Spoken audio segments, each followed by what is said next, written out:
पुराने समय में ईरान देश के उत्तर पूर्व में एक छोटा सा देश आगाम हुआ करता था। इस देश के बीच में एक पहाड़ी थी जिसे लाल पहाड़ी कहा जाता था। इस पहाड़ी पर घना जंगल था और हर प्रकार के जंगली जानवर और पक्षी इस जंगल में बहुत अधिक संख्या में रहते थे। लेकिन कोई शिकारी शिकार खेलने के लिए इस जंगल में नहीं जाता था, क्योंकि शिकारी जंगल में घुसते ही अंधे हो जाते थे और जब तक वे जंगल की सीमा से बाहर नहीं आ जाते उन्हें कोई चीज दिखाई नहीं देती थी। इसलिए ये लाल पहाड़ी और इस पर बने जंगल की ये चर्चा ईरान तक फैल गई।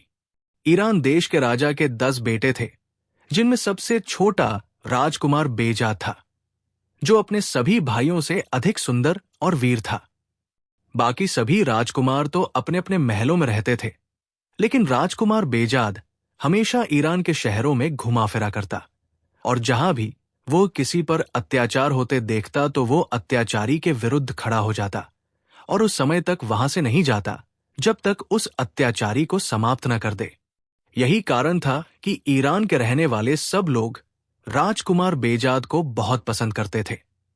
राजकुमार बेजाद भी साधारण लोगों के साथ उनके घरों में रहता था और उसके सभी मित्र भी साधारण से नवयुवक थे। एक दिन राजकुमार बेजाद ईरान के एक मोहल्ले से गुजर रहा था कि उसने एक स्थान पर निशानेबाजी की प्रतियोगिता होते देखी, तो वो भी ये प्रतियोगिता देखने के लिए रुक गया। मुकाबला 2 नवयुवकों के बीच हो रहा था। एक युवक का निशाना अच्छा नहीं था, इसलिए वो हार गया, जिस पर जीतने वाले युवक ने बड़े गर्व के साथ कहा कि वो क्योंकि शिकारी है इसलिए उसका निशाना बहुत पक्का है। इस पर हारने वाले युवक ने उससे कहा कि अगर वो शिकारी है तो लाल पहाड़ी पर शिकार खेल कर दिखाएं। इस पर जीतने वाले युवक ने कानों को हाथ लगाया और चुप हो गया। राजकुमार बेजाद उन लोगों की ये बातचीत सुनकर बहुत हैरान हुआ और फिर वो जीतने वाले युवक से बोला, ये लाल पहाड़ी कहाँ है युवक, और तुमने वहां शिकार खेलने की बात सुनकर कानों को हाथ क्यों लगाए हैं? राजकुमार ने पूछा। राजकुमार जी, ये लाल पहाड़ी ईरान के पड़ोसी देश आगाम के बीच में स्थित है। इस पर बहुत घना जंगल है, जहां हर प्रकार के जानवर और पक्षी बहुत पाए जाते हैं, लेकिन वहां कोई शिकारी शिकार नहीं खेल सकता, क्योंकि जो शिकारी जंगल में घुसता है अंधा हो जाता है और जब तक वो उस जंगल से बाहर नहीं आ जाता उसे कुछ दिखाई ही नहीं देता। इसलिए अब वहां कोई शिकारी शिकार खेलने ही नहीं जाता। युवक ने उत्तर देते हुए कहा, ऐसा क्यों होता है? वहां क्या चीज है जिसकी वजह से ऐसा होता है? राजकुमार ने हैरान होकर कहा, कुछ पता नहीं चल सका। सबने यही परिणाम निकाला है कि उस जंगल की हवा इस कदर विषैली है कि जो भी वहां जाता है अंधा हो जाता है। युवक ने उत्तर दिया, अगर उस जंगल की हवा इतनी विषैली है तो फिर वहां जानवर और पक्षी कैसे जीवित रहते हैं और अंधा आदमी बाहर आकर अपने आप कैसे ठीक हो जाता है? राजकुमार ने कहा तो युवक चुप हो गया। उसके पास शायद इस बात का कोई उत्तर नहीं था। राजकुमार वहां से आगे बढ़ा और फिर थोड़ी देर बाद उसने एक कच्चे मकान के बंद दरवाजे पर पहुंचकर कुंडी बजाई तो दरवाजा खुला और एक बूढ़ा आदमी बाहर आ गया। ओ राजकुमार जी, आप अंदर पधारिए। बूढ़े ने खुश होकर एक तरफ हटते हुए कहा, बाबा जी, परवेज है घर में? राजकुमार ने पूछा। जी हां, आइए, बूढ़े ने कहा और राजकुमार सिर हिलाता हुआ अंदर चला गया। बूढ़े ने उसे एक कमरे में लाकर बिठा दिया। उसी समय दरवाजा खुला और एक युवक अंदर आया। ये इस बूढ़े का बेटा परवेज था। राजकुमार उठकर उससे गले मिला। अचानक इस समय कैसे आना हुआ, राजकुमार जी? परवेज ने मुस्कुराते हुए पूछा। तुम ईरान के पड़ोसी देशों में भी व्यापारिक जत्थों के साथ जाते रहते हो? राजकुमार ने कहा, हाँ राजकुमार जी, मैं व्यापारियों के सुरक्षा दल में नौकरी करता हूं, इसलिए मुझे उनके साथ दूसरे देशों में जाना पड़ता है। लेकिन आप क्यों पूछ रहे हैं? परवेज ने हैरान होकर पूछा। ईरान का एक पड़ोसी देश आगाम है। मैंने अभी सुना है कि वहां कोई पहाड़ी है जिसे लाल पहाड़ी कहा जाता है। उस पर जंगल है, जहां वैसे तो जंगली जानवर और पक्षी रहते हैं, लेकिन जब कोई शिकारी वहां जाता है तो वो अंधा हो जाता है। क्या तुम इस बारे में कुछ जानते हो? राजकुमार ने कहा। हाँ राजकुमार जी, आपने ठीक सुना है। वास्तव में ऐसा ही है, इसीलिए तो वहां कोई भी नहीं जाता, परवेज ने उत्तर दिया। लेकिन ऐसा क्यों होता है? राजकुमार ने कहा। राजकुमार जी, मैंने एक व्यापारी से जो आगाम का रहने वाला था, सुना था कि उस पहाड़ी पर एक ऐसी घाटी है जिसे काली घाटी कहा जाता है, क्योंकि वहां हर तरफ काले रंग के पत्थर हैं और कोई पेड़ नहीं है। उस घाटी में एक पुरानी सी इमारत है। उस इमारत के अंदर किसी राजा का खजाना गड़ा है, लेकिन उस खजाने की रक्षा बहुत भयानक और अनोखे जीव करते हैं, जो परछाइयों जैसे हैं। उन्हें काली परछाइयां कहा जाता है। उन परछाइयों ने उस पूरी पहाड़ी पर अपना प्रभाव फैला रखा है, इसलिए वहां जैसे ही कोई मनुष्य जाता है वो अंधा हो जाता है। लेकिन ये बात सच है या नहीं, इस बारे में मुझे जानकारी नहीं, परवेज ने उत्तर देते हुए कहा। काली घाटी की काली परछाइयां, नाम तो बहुत सुंदर और रोचक है। क्या ये परछाइयां जादूगर है? राजकुमार बेजाद ने हंसते हुए कहा। मुझे तो इस बात की जानकारी नहीं। हां, अगर आप इस बारे में और कुछ जानना चाहते हैं तो यहां पास के एक मकान में एक बूढ़ी औरत रहती है। उसका विवाह उस पहाड़ी के पास एक घर में हुआ था। अब विधवा होने के बाद काफी समय पहले यहां वापस आ गई है। उसकी सारी उम्र उस पहाड़ी के पास ही गुजरी है। हो सकता है वो इस बारे में और कुछ जानती हो। अगर आप कहें तो मैं उसे यहां बुला लाऊं, परवेज ने पूछा। हाँ, जरूर बुला लो। मुझे एक युवक से ये बात सुनकर कुछ रुचि पैदा हो गई है। मैं इसकी सच्चाई जानना चाहता हूं, राजकुमार ने कहा। तो परवेज सिर हिलाता हुआ उठा और कमरे से बाहर निकल गया। फिर उसकी वापसी काफी देर बाद हुई।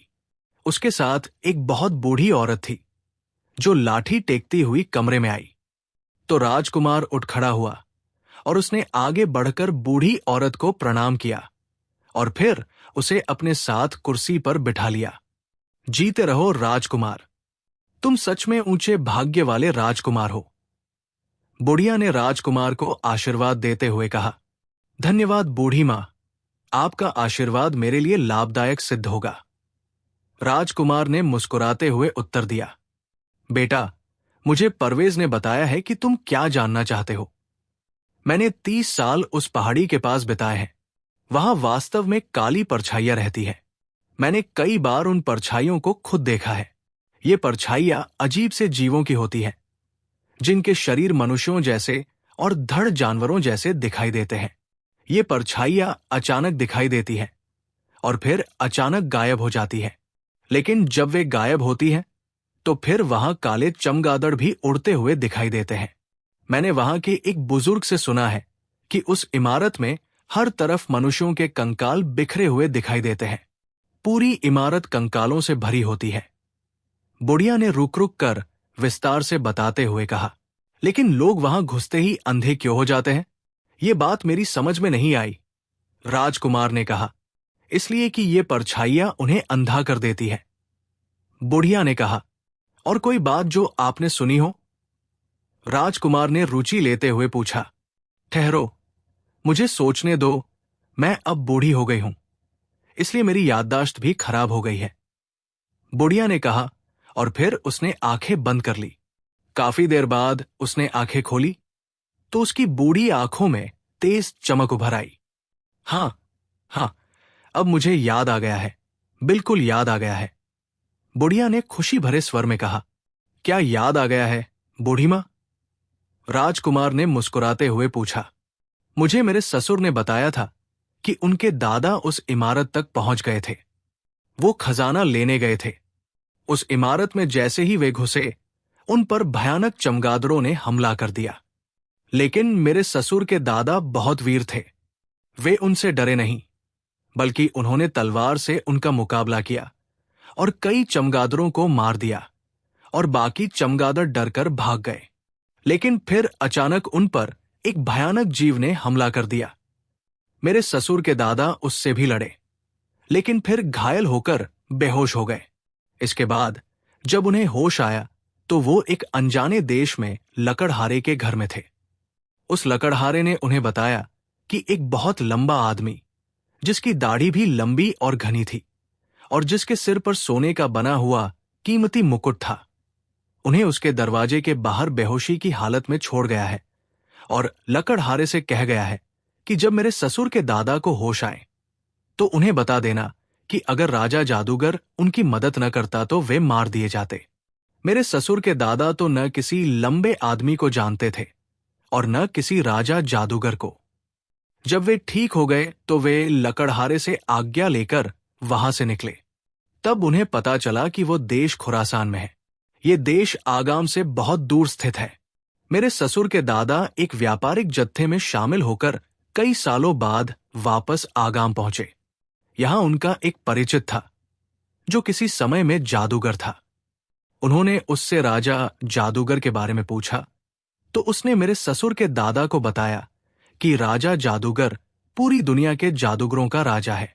वो बहुत दयालु और हमदर्द है और आमतौर पर वो लोगों की मदद करता है, लेकिन वो स्थायी रूप से कहीं नहीं रहता। बुढ़िया ने कहा, लेकिन बूढ़ी मां, मुझे राजा जादूगर से क्या लेना देना? मुझे तो ये पता करना है कि लाल पहाड़ी पर जब कोई जाता है तो वो अंधा क्यों हो जाता है। इस बारे में बताएं। राजकुमार ने कहा, बस मुझे जो कुछ पता था वो मैंने बता दिया है। हाँ, अगर तुम और कुछ पता करना चाहते हो तो फिर उस लाल पहाड़ी पर जाओ। उस पहाड़ी के पास एक गांव है जिसका नाम जोगाश है।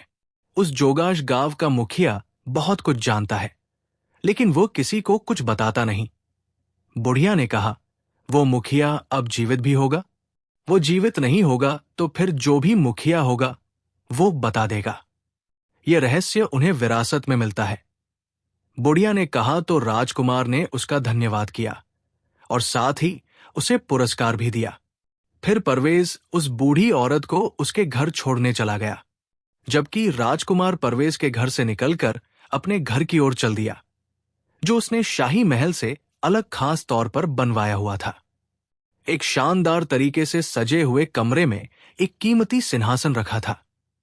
सिंहासन पर लाल रंग का कालीन बिछा हुआ था और उस पर लाल रंग के बड़े तकिए लगे हुए थे।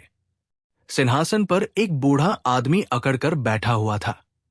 उसकी दाढ़ी और सिर के बाल, जो उसके गंजे सिर के दोनों तरफ लटके हुए थे, बर्फ की तरह सफेद थे। उसके कानों में बड़े बड़े कुंडल थे। उसकी दाईं तरफ एक मनुष्य की हड्डी पड़ी हुई थी, जबकि बाएं हाथ पर एक मनुष्य की खोपड़ी रखी हुई थी। उसके सामने मदिरा से भरी हुई सुराही रखी हुई थी। उसके हाथ में एक प्याला था जो आधा लाल रंग की मदिरा से भरा हुआ था और वो चुप बैठा हुआ लगातार मदिरा पीने में व्यस्त था कि अचानक कमरे का दरवाजा खुला और एक बौना आदमी अंदर आया। बूढ़ा उस बौने को देखकर चौंक पड़ा। उसके चेहरे पर आश्चर्य के भाव उभर आए। आमून जादूगर की सेवा में बौना दास प्रणाम करता है। बौने ने सिंहासन के सामने पहुंचकर सिर झुकाते हुए कहा, मैंने तुम्हारा प्रणाम स्वीकार किया। बौने दास, किस लिए आए हो? आमून जादूगर को बताने आया हूं कि ईरान का राजकुमार बेजाद काली घाटी के खजाने में रुचि ले रहा है और वो ऐसा युवक है कि अगर उसने खजाने को पाने का निर्णय कर लिया तो फिर ये खजाना पा भी सकता है। बौने दास ने कहा, वो कैसे बौने दास? जबकि तुम्हें क्या, पूरी दुनिया को पता है कि लाल पहाड़ी पर जाने वाला अंधा हो जाता है, फिर वो राजकुमार कैसे खजाना पा सकता है? जादूगर ने हैरान होते हुए कहा, आमून जादूगर, राजकुमार बेजाद बहुत प्रजा प्रेमी राजकुमार है और उसे हर समय पीड़ित लोगों का आशीर्वाद मिलता रहता है, और जिन्हें पीड़ित लोग आशीर्वाद देते हैं उनकी रक्षा भलाई की शक्तियां करती है। ठीक है, तुम जाओ, तुमने अपना कर्तव्य पूरा कर दिया है, अब मैं देखूंगा। और राजकुमार, आमून जादूगर ने मुंह बनाते हुए कहा। तो दास बौने ने सिर झुकाकर प्रणाम किया और फिर मुड़कर कमरे से बाहर निकल गया। आमून जादूगर बैठा मदिरा पीता रहा। फिर उसने बाएं हाथ पर रखी हुई खोपड़ी उठाकर सामने रखी और दाएं हाथ पर रखी हड्डी उठाकर उसने 3 बार ये हड्डी उस खोपड़ी पर मारी तो खोपड़ी के चारों ओर नीले रंग का धुआंसा फैल गया। आज्ञा मेरे स्वामी। खोपड़ी में से एक चीखती हुई आवाज सुनाई दी। अभी दास बौने ने ईरान के राजकुमार बेजाद के बारे में सूचना दी है। क्या तुमने ये सूचना सुनी है? आमून जादूगर ने कहा। सुनी है मेरे स्वामी। खोपड़ी ने उसी तरह चीखती हुई आवाज में उत्तर दिया। क्या ये सूचना सही है? आमून जादूगर ने प्रश्न किया। हां मेरे स्वामी, दास बौने की सूचना सही है, खोपड़ी ने उत्तर दिया। लेकिन वो लाल पहाड़ी के जंगल में कैसे घुस सकता है? क्या वो अंधा न हो जाएगा? आमून जादूगर ने आश्चर्य भरे स्वर में कहा। मेरे स्वामी, राजकुमार बेजाद बहुत बुद्धिमान युवक है। वो कोई न कोई ऐसी युक्ति करके ही लाल पहाड़ी पर जाएगा कि आपका जादू उस पर प्रभाव न कर सकेगा। लेकिन वो क्या युक्ति करेगा, इसके बारे में कोई कुछ नहीं जानता। इस समय राजकुमार बेजाद कहाँ है? आमून जादूगर ने पूछा। वो जोगाश गांव के मुखिया से मिलने जा रहा है और रास्ते में पड़ने वाले जंगल से गुजर रहा है। क्या वो अकेला है? आमून जादूगर ने पूछा। हां, वो अकेला है, खोपड़ी ने उत्तर देते हुए कहा। तो आमून जादूगर ने हड्डी को 3 बार खोपड़ी पर मारा तो खोपड़ी के चारों ओर मौजूद नीले रंग का धुआं गायब हो गया। तो आमून जादूगर सिंहासन से नीचे उतरा। उसने एक हाथ में खोपड़ी उठाई, दूसरे हाथ में हड्डी पकड़ी और फिर वो कमरे से निकलकर एक खुले आंगन में आ गया। उसने खोपड़ी और हड्डी को ऊपर उठाया। चल, मुझे वहां ले चल जहां राजकुमार बेजाद मौजूद है, आमून जादूगर ने चीख कर कहा। तो दूसरे ही पल उसका शरीर आकाश में इस तरह ऊंचा हो गया जैसे कोई पक्षी हवा में उड़ता है। उसकी गति बहुत तेज थी और कुछ देर बाद वो नीचे उतरने लगा। फिर वो एक जंगल में पहुंच गया जिसके साथ एक नदी बह रही थी। अभी आमून जादूगर वहां पहुंचा ही था कि उसे दूर से एक घुड़सवार आता दिखाई दिया। ये कौन है? आमून जादूगर ने हड्डी को खोपड़ी पर मारते हुए कहा। राजकुमार बेजाद आ रहा है। खोपड़ी में से आवाज सुनाई दी। इसको मारने का तरीका बताओ। आमून जादूगर ने एक बार फिर हड्डी को खोपड़ी पर मारते हुए कहा। काला मंत्र पढ़ते हुए इसका मुकाबला करो। खोपड़ी में से आवाज सुनाई दी। लेकिन ये तो घोड़े पर सवार है। आमून जादूगर ने फिर खोपड़ी पर हड्डी मारते हुए कहा। सुराज मंत्र पढ़कर फूंक मारो, घोड़ा मर जाएगा। खोपड़ी ने उत्तर दिया तो आमून जादूगर ने जल्दी से एक अजीब सा मंत्र ऊंची आवाज में पढ़ना शुरू कर दिया। मंत्र पढ़कर उसने आते हुए घुड़सवार की ओर मुंह करके फूंक मारी तो दूसरे ही पल उसने देखा कि घोड़ा ठोकर खाकर नीचे गिरा और सवार उसके गिरते ही उछलकर एक तरफ जा खड़ा हुआ। लेकिन घोड़े ने नीचे गिरकर फिर सिर न उठाया। सवार काफी देर तक उसे आश्चर्य से देखता रहा। मरा हुआ जीवित नहीं हुआ करता, राजकुमार बेजाद, और तुम्हारा भी यही हाल होगा।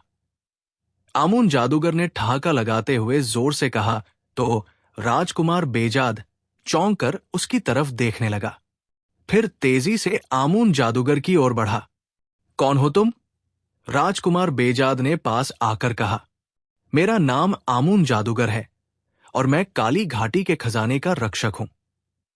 मुझे मेरी शक्ति ने सूचना दी है कि तुम उस खजाने में रुचि ले रहे हो और तुमसे खजाने को खतरा है, इसलिए मैं तुम्हें मारने के लिए यहां आया हूं। राजकुमार ने कहा, रुचि तो मुझे जरूर है, लेकिन मुझे खजाने का लालच नहीं है। मैं तो बस इतना जानना चाहता हूं कि लाल पहाड़ी पर जाने वाले शिकारी अंधे क्यों हो जाते हैं? इसलिए कि यह खजाना एक पुराने राजा का है जो महान जादूगर था। उसने यहां उस पर जादू कर रखा है कि कोई अंदर नहीं जा सकता। जो जाता है वो अंधा हो जाता है। सदियों से यही हो रहा है और उस समय तक ऐसा होता रहेगा जब तक वो पुराना राजा दोबारा जीवित होकर अपना खजाना वापस नहीं ले लेता। आमून जादूगर ने कहा, लेकिन अभी तुमने खुद कहा है कि मरा हुआ जीवित नहीं हुआ करता। फिर वो पुराना जादूगर राजा मरकर कैसे जीवित होगा? राजकुमार ने कहा, तुम सच में बहुत बुद्धिमान हो। मुझे इस बात की जानकारी नहीं है कि ये कैसे होगा, लेकिन होगा जरूर। और अब तुम मरने के लिए तैयार हो जाओ, आमून जादूगर ने कहा। और इसके साथ ही उसने जोर जोर से काला मंत्र पढ़ना शुरू कर दिया। इस मंत्र के पढ़ते ही राजकुमार हवा में उछला और नदी में जा गिरा। ऐसा लगता था जैसे किसी ने उसे उठाकर नदी में फेंक दिया हो। लेकिन राजकुमार तेजी से नदी से निकला और इसके साथ ही उसने म्यान से तलवार खींच ली। तुम सच में जादूगर हो, इसलिए अब मैं तुम्हें जरूर मारूंगा, राजकुमार ने क्रोध भरे लहजे में कहा और आमून जादूगर पर हमला कर दिया। लेकिन आमून जादूगर शांति से खड़ा काला मंत्र पढ़ता रहा। राजकुमार ने उसके बाजू और शरीर पर तलवारें मारी, लेकिन बेकार। आमून जादूगर पर इन चोटों का कोई असर न हुआ। इस दौरान काला मंत्र समाप्त हो गया और आमून जादूगर ने जोर से राजकुमार पर फूंक मारी तो राजकुमार उछलकर पीठ के बल जमीन पर गिरा और कुछ पल तड़पने के बाद शांत हो गया। मुकाबला करने आया था, देखा कैसे मर गया, आमून जादूगर ने कहा। और इसके साथ ही वो आकाश में उछला और उड़ता हुआ वापस अपने महल की ओर चल दिया। महल में पहुंचकर वो एक बार फिर सिंहासन पर बैठा। उसने अपने दाई ओर हड्डी और बाई ओर खोपड़ी रखी और सामने रखी हुई सुराही से प्याले में मदिरा डाली और आराम से मदिरा पीने में व्यस्त हो गया। राजकुमार बेजाद की आंख खुली तो उसने अपने आप को एक झोपड़ी के अंदर घास पर लेटे हुए देखा। वो अपने आप उठकर बैठ गया और आश्चर्य से इधर उधर देखने लगा। उसे याद आ गया कि वो गांव के मुखिया से मिलने जा रहा था कि अचानक उसका घोड़ा ठोकर खाकर गिरा और मर गया। और फिर उसे उस गंजे जादूगर से लड़ाई का दृश्य याद आ गया जो अपने आप को आमून जादूगर कह रहा था और जिसके शरीर पर उसकी तलवार की चोटों से कुछ असर नहीं हो रहा था। फिर अचानक उस जादूगर ने फूंक मारी और उसे ऐसा महसूस हुआ जैसे उसका सांस उसके गले में फंस गया हो और उसके मस्तिष्क पर अंधेरा छा गया। फिर अब उसे होश आया तो वो इस झोपड़ी में पड़ा हुआ था। अभी वो सोच ही रहा था कि वो यहां कैसे आ गया कि झोपड़ी का दरवाजा खुला और एक सुंदर और जवान लड़की अंदर आई। उसके सुंदर चेहरे पर बहुत मासूमियत थी। उसने सिर पर एक घड़ा उठाया हुआ था। तुम्हें होश आ गया युवक, बधाई हो, लड़की ने उसे देखकर कहा और घड़ा एक तरफ कोने में रख दिया। उसके पीछे एक बूढ़ा आदमी अंदर आया। उसके सिर पर एक टोकरी थी और हाथ में लकड़ियों का एक छोटा सा गट्ठर। वो काफी बूढ़ा था और इस तरह जोर जोर से सांस ले रहा था जैसे बुरी तरह थक गया हो। लड़की ने जल्दी से उसके हाथ से लकड़ियों का गट्ठर लेकर एक तरफ रखा और फिर उसके सिर से टोकरी थामकर नीचे रखी। राजकुमार ने देखा कि टोकरी में एक फटा हुआ सा मछलियां पकड़ने का जाल और उसके नीचे कुछ मछलियां थी। वो समझ गया कि ये बूढ़ा कोई मछुआरा है। दादा, युवक को होश आ गया है, लड़की ने उस बूढ़े से कहा और बूढ़े ने हाँ में सिर हिला दिया और फिर एक तरफ बैठकर उसी तरह जोर जोर से सांस लेने लगा। तुम कौन हो और मैं यहां कैसे आया हूं? राजकुमार ने लड़की से कहा। मेरा नाम बख्तावर है और ये मेरे दादा है, मछुआरे काशू। यहां एक लंबे कद का आदमी तुम्हें छोड़ गया है। उस समय मैं अपने दादा के साथ मछलियां पकड़ने जा रही थी। उस लंबे कद के आदमी ने कहा कि वो राजा जादूगर है और इस युवक को जब होश आए तो इसे कह देना कि वो काली घाटी का विचार मन से निकाल दे। फिर उस लंबे कद के आदमी ने मुझे कुछ सोने के सिक्के दिए और गायब हो गया। लेकिन उसके गायब होते ही वे सिक्के भी अपने आप गायब हो गए। फिर हम मछलियां पकड़ने चले गए और अब वापस आए हैं। आज वैसे भी रोज की तुलना में कुछ ज्यादा मछलियां पकड़ी गई हैं। लड़की, जिसका नाम बख्तावर था, राजकुमार के पास बैठते हुए बड़े मासूम लहजे में कहा, तुम्हारा दादा इस तरह जोर जोर से सांस क्यों ले रहा है? क्या ये बीमार है? राजकुमार ने कहा, हां, दादा बहुत बीमार है, लेकिन क्या करें, मछलियां भी पकड़नी होती है और पानी भी लाना होता है। मैं अकेली तो दोनों काम नहीं कर सकती। लड़की ने बड़े दुखी स्वर में कहा, यहां पास में और कोई नहीं रहता जो तुम्हारी मदद कर सके? राजकुमार ने कहा, नहीं, हम यहां अकेले रहते हैं। मेरे पिता ने एक बार शाही अधिकारी के आदेश का उल्लंघन करते हुए नदी से मछलियां पकड़ ली थी, जिससे शाही अधिकारी ने मेरे पिता को मार दिया और मेरी मां, मुझे और मेरे दादा को गांव से निकाल दिया। मैं उस समय छोटी सी थी। तब से हम यहां झोपड़ी बनाकर रह रहे हैं। उस समय दादा का स्वास्थ्य अच्छा था। वे मछलियां पकड़कर लाते रहे। फिर मेरी मां बीमार होकर मर गई और मैं और मेरे दादा अकेले रह गए। तब से हम अकेले ही रहते हैं। बख्तावर ने उत्तर दिया, अरे, ये क्या? तुम्हारा दादा तो बैठे बैठे नीचे गिर गया है। राजकुमार ने कहा, क्योंकि अचानक उसने मुड़कर देखा तो उसने बूढ़े को नीचे गिरे हुए देखा। ओह, दादा को क्या हुआ? बख्तावर ने चीख कर कहा और आगे बढ़कर दादा को उठाने लगी। राजकुमार ने भी जल्दी से आगे बढ़कर उसकी मदद करनी चाहिए, लेकिन दूसरे ही पल वो ये देखकर हैरान रह गया कि बूढ़ा मर चुका था। तुम्हारा दादा मर चुका है, राजकुमार ने बख्तावर से कहा, जो अभी तक उसे उठाकर बिठाने की कोशिश कर रही थी। क्या क्या कह रहे हो? बख्तावर ने चौंक कर कहा, हां, मुझे दुख है कि तुम्हारा दादा का देहांत हो चुका है। राजकुमार ने कहा तो बख्तावर चीख चीख कर रोने लगी। राजकुमार चुप बैठा रहा ताकि बख्तावर अच्छी तरह रो ले और उसका दुख कम हो जाए। वैसे उसे खुद भी बख्तावर के दादा के मरने का बहुत दुख हुआ था। जब बख्तावर रो धो कर शांत हो गई तो राजकुमार ने उसे लिटा दिया। तुम लेट जाओ, मुझे वास्तव में दुख है। मैं इन्हें ले जाकर नहलाकर दफना आता हूं, राजकुमार ने कहा और फिर उसने आगे बढ़कर बख्तावर के दादा के शव को उठाकर कंधे पर रख लिया और झोपड़ी से बाहर निकल आया। झोपड़ी नदी के किनारे पर थी। उसने नदी के पानी से बख्तावर के दादा को स्नान कराया और फिर अपने खंजर की मदद से उसने रेत में गहरा गड्ढा खोदा और बख्तावर के दादा को उसमें लिटाकर उसने रेत से गड्ढा भरना शुरू कर दिया। जब गड्ढा रेत से भर गया तो उसने एक पत्थर उठाकर उस पर रखा, फिर ईश्वर से प्रार्थना की और वापस झोपड़ी की ओर आने लगा। अब वो सोच रहा था कि अकेली बख्तावर यहां अब कैसे रहेगी। यही सोचता हुआ जब वो झोपड़ी में गया तो बख्तावर रोते रोते सो चुकी थी। सोते हुए वो राजकुमार को बहुत सुंदर लगी, तो राजकुमार ने निर्णय कर लिया कि वो बख्तावर से विवाह कर लेगा और उसे अपनी पत्नी बनाएगा। यही सोचकर वो एक तरफ बैठ गया। थोड़ी देर बाद बख्तावर की आंख खुली तो वो उठकर बैठ गई। मेरा दादा कहाँ है?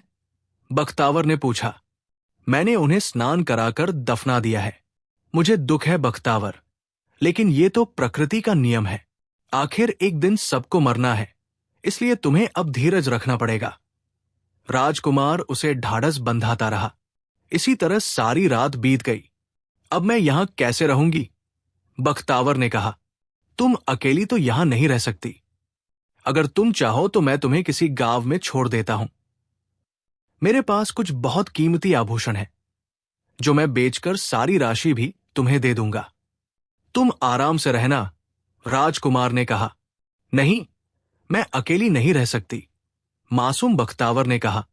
तो फिर दूसरी बात यह है कि तुम मुझसे विवाह कर लो, फिर हम साथ रहेंगे, राजकुमार ने कहा। तो बख्तावर अपने आप ही शर्मा गई और उसने हाँ में सिर हिला दिया। राजकुमार समझ गया कि बख्तावर भी उसे पसंद करने लगी है और उससे विवाह के लिए तैयार है, इसलिए वो बहुत खुश हुआ। फिर वो उसे साथ लेकर झोपड़ी से निकला और पैदल ही नदी के किनारे किनारे आगे बढ़ता रहा। दोपहर के समय वे एक शहर में पहुंच गए। राजकुमार बख्तावर को लेकर एक धर्मशाला में गया। वहां उसने कमरा लिया और बख्तावर को कमरे में छोड़कर वो बाजार गया और एक कीमती हीरा बेचकर उसने धन प्राप्त किया और वापस धर्मशाला आ गया। यहां आकर उसने धर्मशाला के मालिक को सारी बात बताई और उसे धन देकर कहा कि वो उसकी बख्तावर से विवाह का प्रबंध करे। धर्मशाला का मालिक खुशी से तैयार हो गया। उसने विवाह कराने वाले को बुलवाया और खुद बख्तावर का पिता बनकर उसने धर्मशाला के सब लोगों को गवाह बनाते हुए राजकुमार बेजाद और बख्तावर का विवाह कर दिया। राजकुमार बेजाद ने अपने आप को केवल एक अमीर घर का लड़का बताया। उसने किसी को ये नहीं बताया कि वो ईरान का राजकुमार है। फिर राजकुमार ने विवाह की खुशी में धर्मशाला में रहने वाले सब लोगों को उपहार दिए और दूसरे दिन उसने बहुत धूमधाम से लोगों को दावत खिलाई। फिर वे दोनों कई दिनों तक वहां धर्मशाला में रहे। बख्तावर भी खुश थी और राजकुमार बेजाद भी।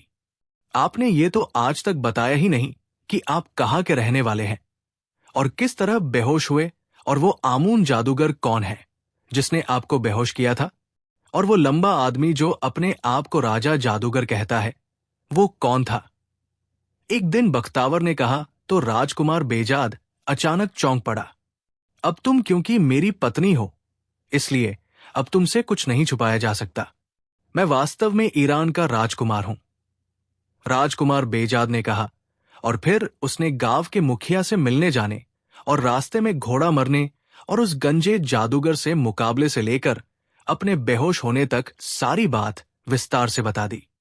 बख्तावर ये सुनकर बहुत खुश हुई कि अब वो ईरान की राजकुमारी बन चुकी है। उसका चेहरा खुशी से गुलाब के फूल की तरह खिल उठा। लेकिन राजकुमार जी, आप उस लाल पहाड़ी का रहस्य क्यों जानना चाहते हैं? क्या आप उस काली घाटी का खजाना पाने की इच्छा रखते हैं? बख्तावर ने कहा, अगर ऐसा हो तो फिर तुम क्या कहोगी?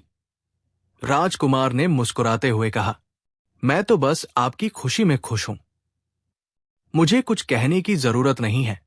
मैं एक गरीब मछुआरे की बेटी थी।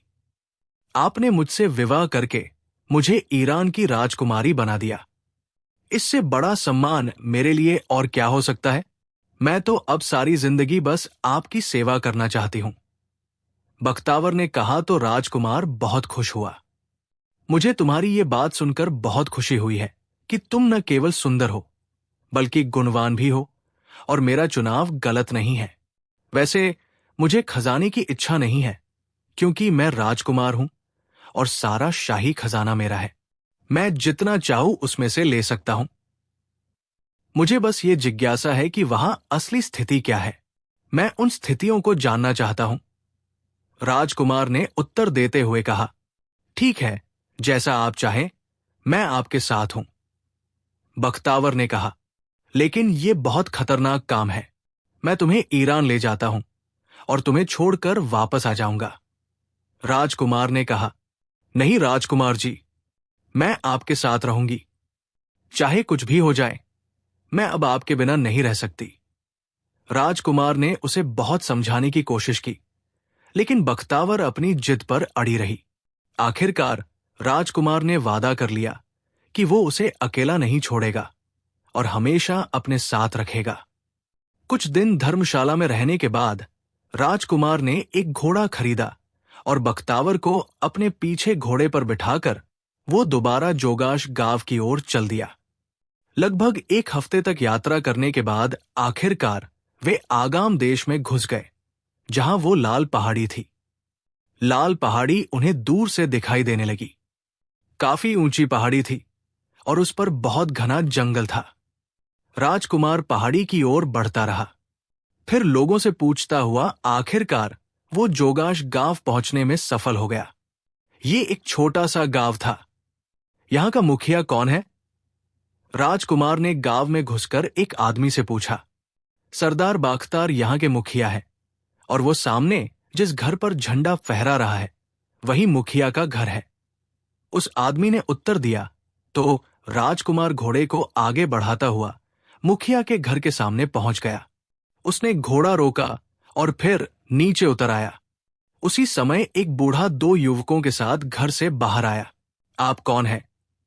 बूढ़े ने आश्चर्य भरी नजरों से राजकुमार बेजाद और घोड़े पर बैठी हुई बख्तावर को देखते हुए कहा, अतिथि। राजकुमार ने उत्तर दिया तो बूढ़ा चौंक पड़ा। उसके चेहरे पर खुशी के भाव उभर आए। स्वागत है। अतिथियों की सेवा तो हम पर कर्तव्य है। मेरा नाम सरदार बाख्तार है और मैं इस गांव का मुखिया हूं। आप भी अपना परिचय दे दें।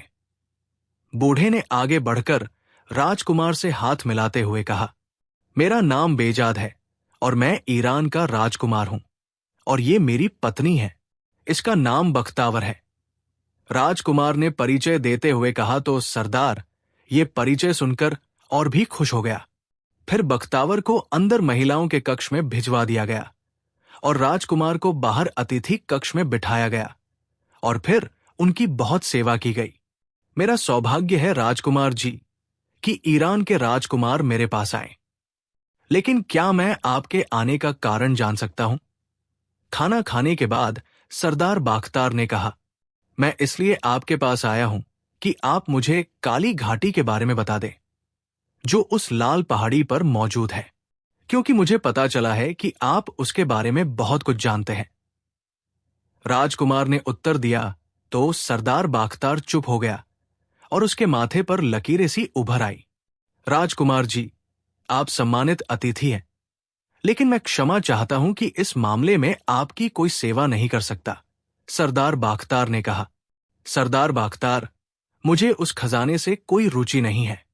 मैं तो बस वे स्थितियां जानना चाहता हूं। उन स्थितियों के कारण मनुष्यों पर बड़ा अत्याचार हो रहा है, इसलिए मैं चाहता हूं कि उन स्थितियों को समाप्त कर दूं। राजकुमार ने कहा, आपकी बात सही है, लेकिन अब आप चिंता न करें। अब मनुष्यों पर कोई अत्याचार नहीं हो रहा, जबकि पहले ऐसा होता था। काली घाटी मनुष्यों के कंकालों से भर गई थी, लेकिन अब ऐसा नहीं है। अब तो काली घाटी तक कोई पहुंच ही नहीं सकता, क्योंकि जो भी उस जंगल में घुसता है उसे दिखाई देना बंद हो जाता है, इसलिए वो तुरंत वापस आ जाता है। इसलिए आप निश्चिंत रहें, अब किसी मनुष्य पर अत्याचार नहीं होगा, सरदार बाख्तार ने कहा। लेकिन ऐसा क्यों हो रहा है? मैं यही स्थितियां जानना चाहता हूं। राजकुमार ने कहा, ये स्थितियां आप जानकर क्या करेंगे?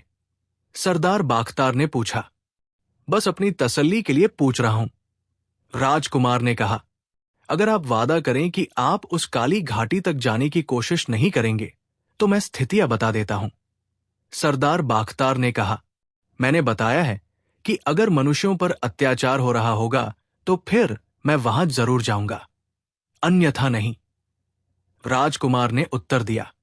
ठीक है, मैं आपको सारी बात बता देता हूं। ये स्थितियां हमें विरासत में मिलती है। हर मुखिया मरते समय अपने बेटे को स्थितियां बताकर जाता है और ये वसीयत करके जाता है कि वह भी मरते समय अपने बेटे को ये स्थितियां बताए, और इसके साथ साथ ये शपथ भी ली जाती है कि किसी खजाना चाहने वाले को ये स्थितियां न बताई जाएंगी। न जाने कितनी सदियां पहले उस पहाड़ी पर एक राजा का महल था। उस राजा का नाम साद था। राजा साद कभी कभी उस महल में रहने के लिए आता। फिर राजा लंबी लड़ाइयों में उलझ गया और कई सालों तक यहां ना आ सका। तो उस महल पर एक जादूगर ने कब्जा कर लिया। उस जादूगर का नाम रमूश जादूगर था। रमूश जादूगर बहुत क्रूर और निर्दयी था। उसे धन से बहुत प्रेम था। वो लोगों को मारकर उनका धन लूटकर उस महल में ले जाता, क्योंकि उसे डर था कि अगर किसी और जादूगर को इस धन का पता चल गया तो वो उस धन पर कब्जा कर लेगा। इसलिए उसने उस धन की रक्षा के लिए एक नए जीव तैयार किए। वो बहुत सारी सुंदर लड़कियां उठाकर उस महल में ले गया और उनका विवाह उसने पहाड़ी पर रहने वाले जंगली मानुषों से जबरदस्ती कर दिया। लड़कियां बेचारी विवश थी। फिर उनमें से जो संतान हुई वो अजीब जीव थी।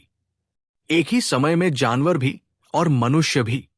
उनके चेहरे मनुष्यों जैसे थे, जबकि शरीर जानवरों जैसे थे। उनमें नर भी थे और मादा भी। फिर उनका आपस में विवाह होने लगा। इस तरह उस जाति की वंश आगे बढ़ती चली गई। फिर जादूगर ने किसी दूर के देश से बहुत भयानक किस्म के चमगादड़ मंगवाए। ये विषैले चमगादड़ थे। इनकी संख्या हजारों में थी। इन चमगादड़ों को उन इंसानी जानवरों के साथ रखा गया। चमगादड़ उन्हें काट लेते और वे इन चमगादड़ों को खा जाते। चमगादड़ों के जहर का ये प्रभाव होता कि ये जीव ठोस शरीरों के बजाय परछाइयों में बदल जाते, जबकि वो जीव जो चमगादड़ खा जाता था उसमें ऐसी शक्ति पैदा हो जाती कि वो जब चाहता परछाई बन जाता और जब चाहता चमगादड़ बन जाता। ये प्रक्रिया सदियों तक जारी रही। वो जादूगर भी लंबी उम्र तक अपने जादू के बल से जीवित रहा। इस सारी प्रक्रिया से आखिरकार एक मिलीजुली जाति पैदा हो गई, जो एक ही समय में चमगादड़ भी थी और परछाई भी। जादूगर आखिरकार मर गया, लेकिन मरने से पहले वो एक अच्छा काम कर गया कि उस जाति को पाबंद कर गया कि वो उस पहाड़ी से नीचे नहीं जाएगी, वरना तो वो सभी मनुष्यों को खा जाती। लेकिन जादूगर के मरने के बाद उस खजाने की बात फैल गई और दूर दूर से लोग खजाना पाने के लिए आने लगे। लेकिन ये जीव उन्हें मार देते और इनका मांस खा जाते। इस तरह सैकड़ों लोग मर गए, तो एक नेक बुजुर्ग ने इंसानों को इस मौत से बचाने के लिए इस पहाड़ी के चारों ओर ऐसा घेरा बना दिया कि जो भी इस पहाड़ी जंगल में घुसता है वो अंधा हो जाता है। इस तरह वो ऊपर नहीं जाता और वापस आ जाता है। सरदार बाख्तार ने कहा, लेकिन आपके पूर्वजों को कैसे इन बातों का पता चला और वो क्यों इन बातों को अपने बेटे को वसीयत के तौर पर बताकर जाते हैं? राजकुमार ने पूछा। इसलिए कि हम उस नेक बुजुर्ग की संतान में से हैं और उस नेक बुजुर्ग के अनुसार ये घेरा 1000 साल तक बना रहेगा, फिर खत्म हो जाएगा। इसलिए वे बातें बताते जाते हैं ताकि जब 1000 साल खत्म होने को आए तो जो मुखिया भी उस समय जीवित हो वो इसी घेरे को दोबारा बना दे। सरदार ने कहा, वो किस तरह? राजकुमार ने हैरान होकर पूछा।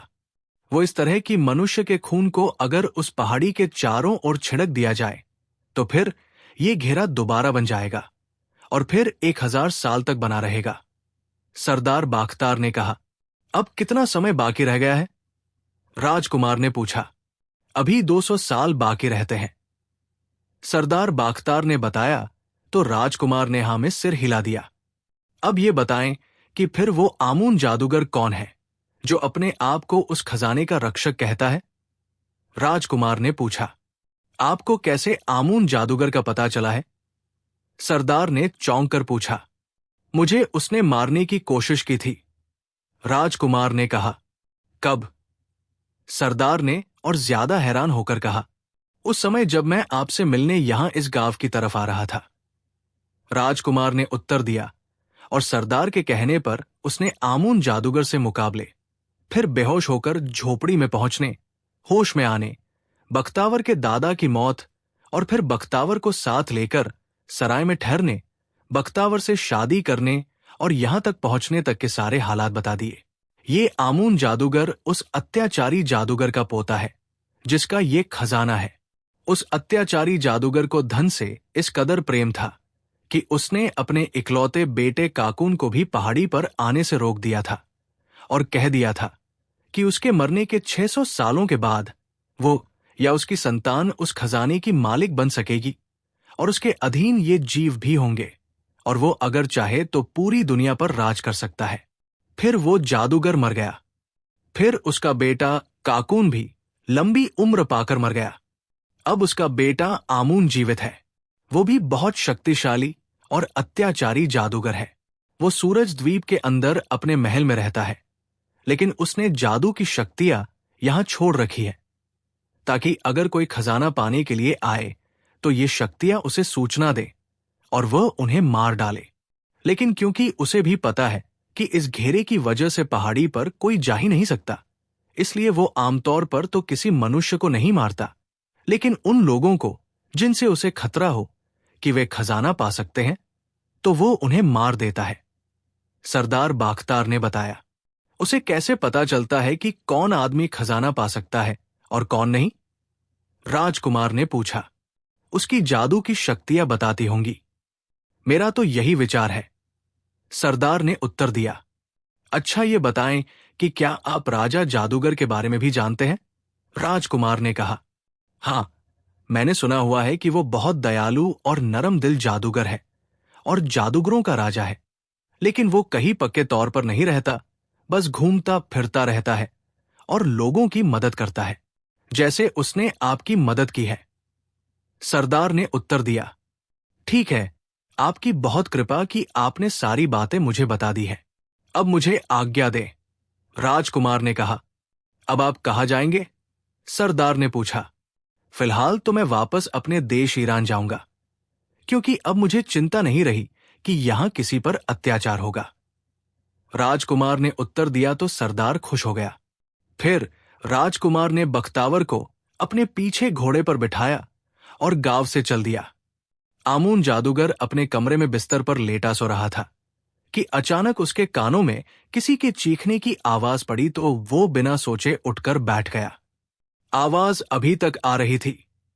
ऐसा लगता था जैसे कोई मनुष्य पीड़ा की वजह से चीख रहा हो। ये कौन हो सकता है और यहां कैसे पहुंच गया? आमून जादूगर ने कहा, और फिर उसने दोनों हाथों से ताली बजाई तो कमरे का दरवाजा खुला और एक युवक अंदर आया और आमून जादूगर के सामने सिर झुकाकर खड़ा हो गया।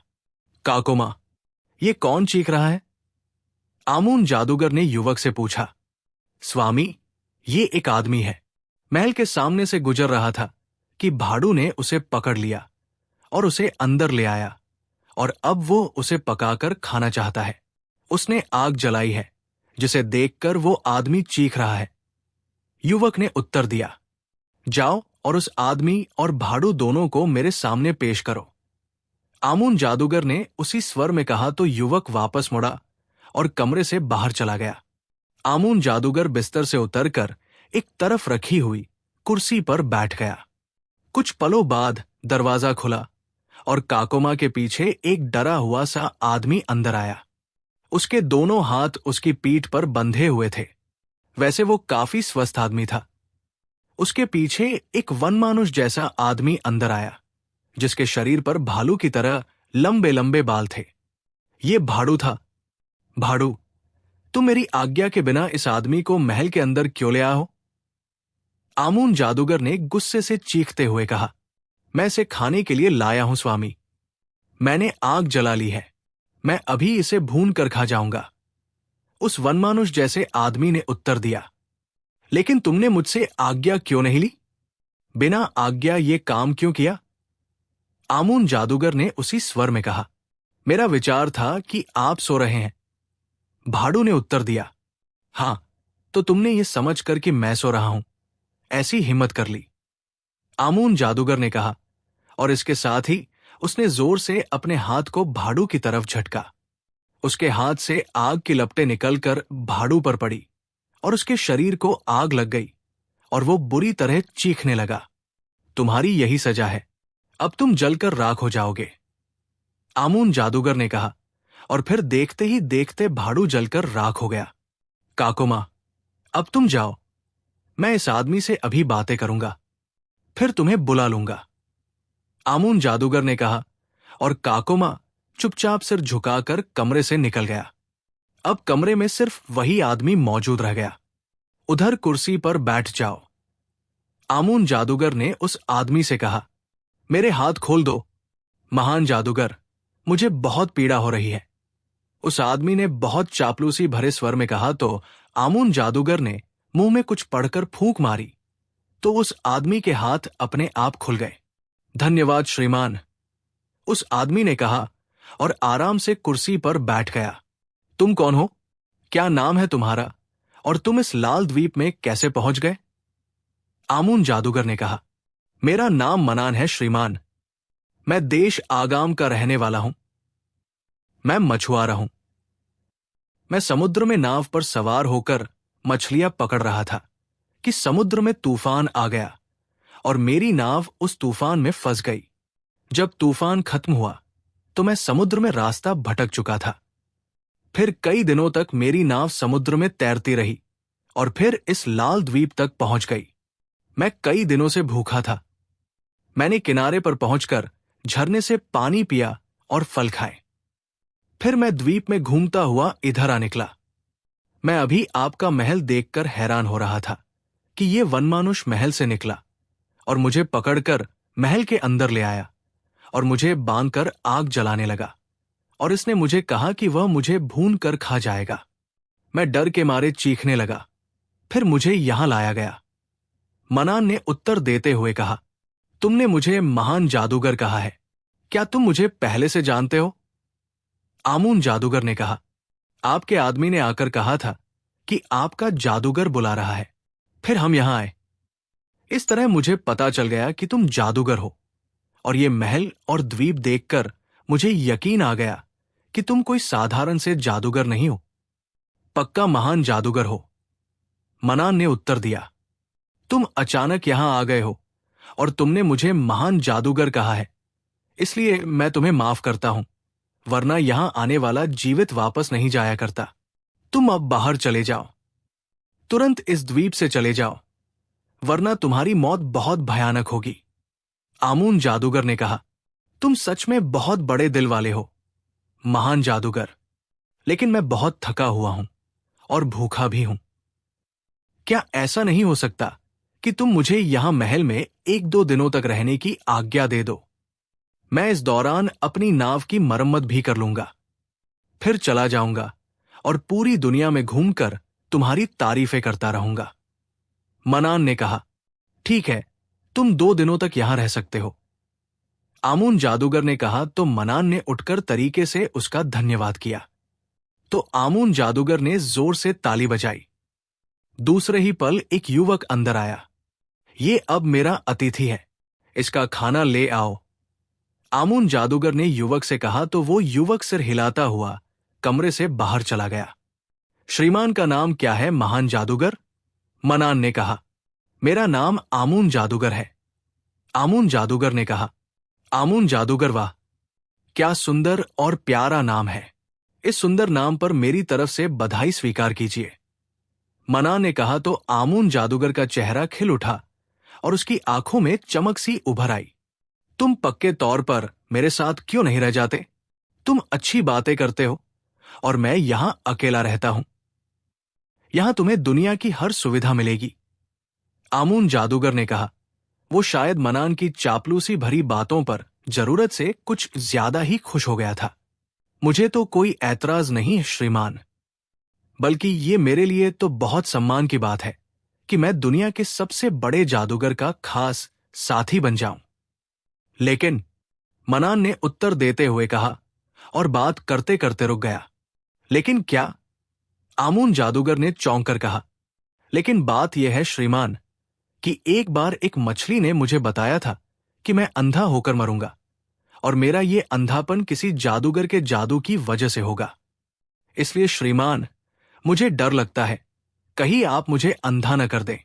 वैसे एक बार मैं पहले भी अंधा हो चुका हूं और सच्चाई यह है कि जितनी देर मैं अंधा रहा मेरी हालत ही खराब हो गई। मनान ने कहा, मुझे क्या जरूरत है तुम्हें अंधा करने की? मैं मित्रों का सम्मान करता हूं, लेकिन तुम पहले कैसे अंधे हुए और फिर ठीक कैसे हो गए? आमून जादूगर ने कहा, श्रीमान, मैं एक बार अपने एक मित्र के पास गया हुआ था। मेरा वो मित्र शिकारी था। वो मुझे साथ लेकर शिकार के लिए लाल पहाड़ी पर गया। हम दोनों जैसे ही जंगल में घुसे, हम दोनों अंधे हो गए। हमें कुछ दिखाई न दे रहा था। फिर हम वापस मुड़े और पेड़ों से टकराते और झाड़ियों में फंसते बाहर आ गए।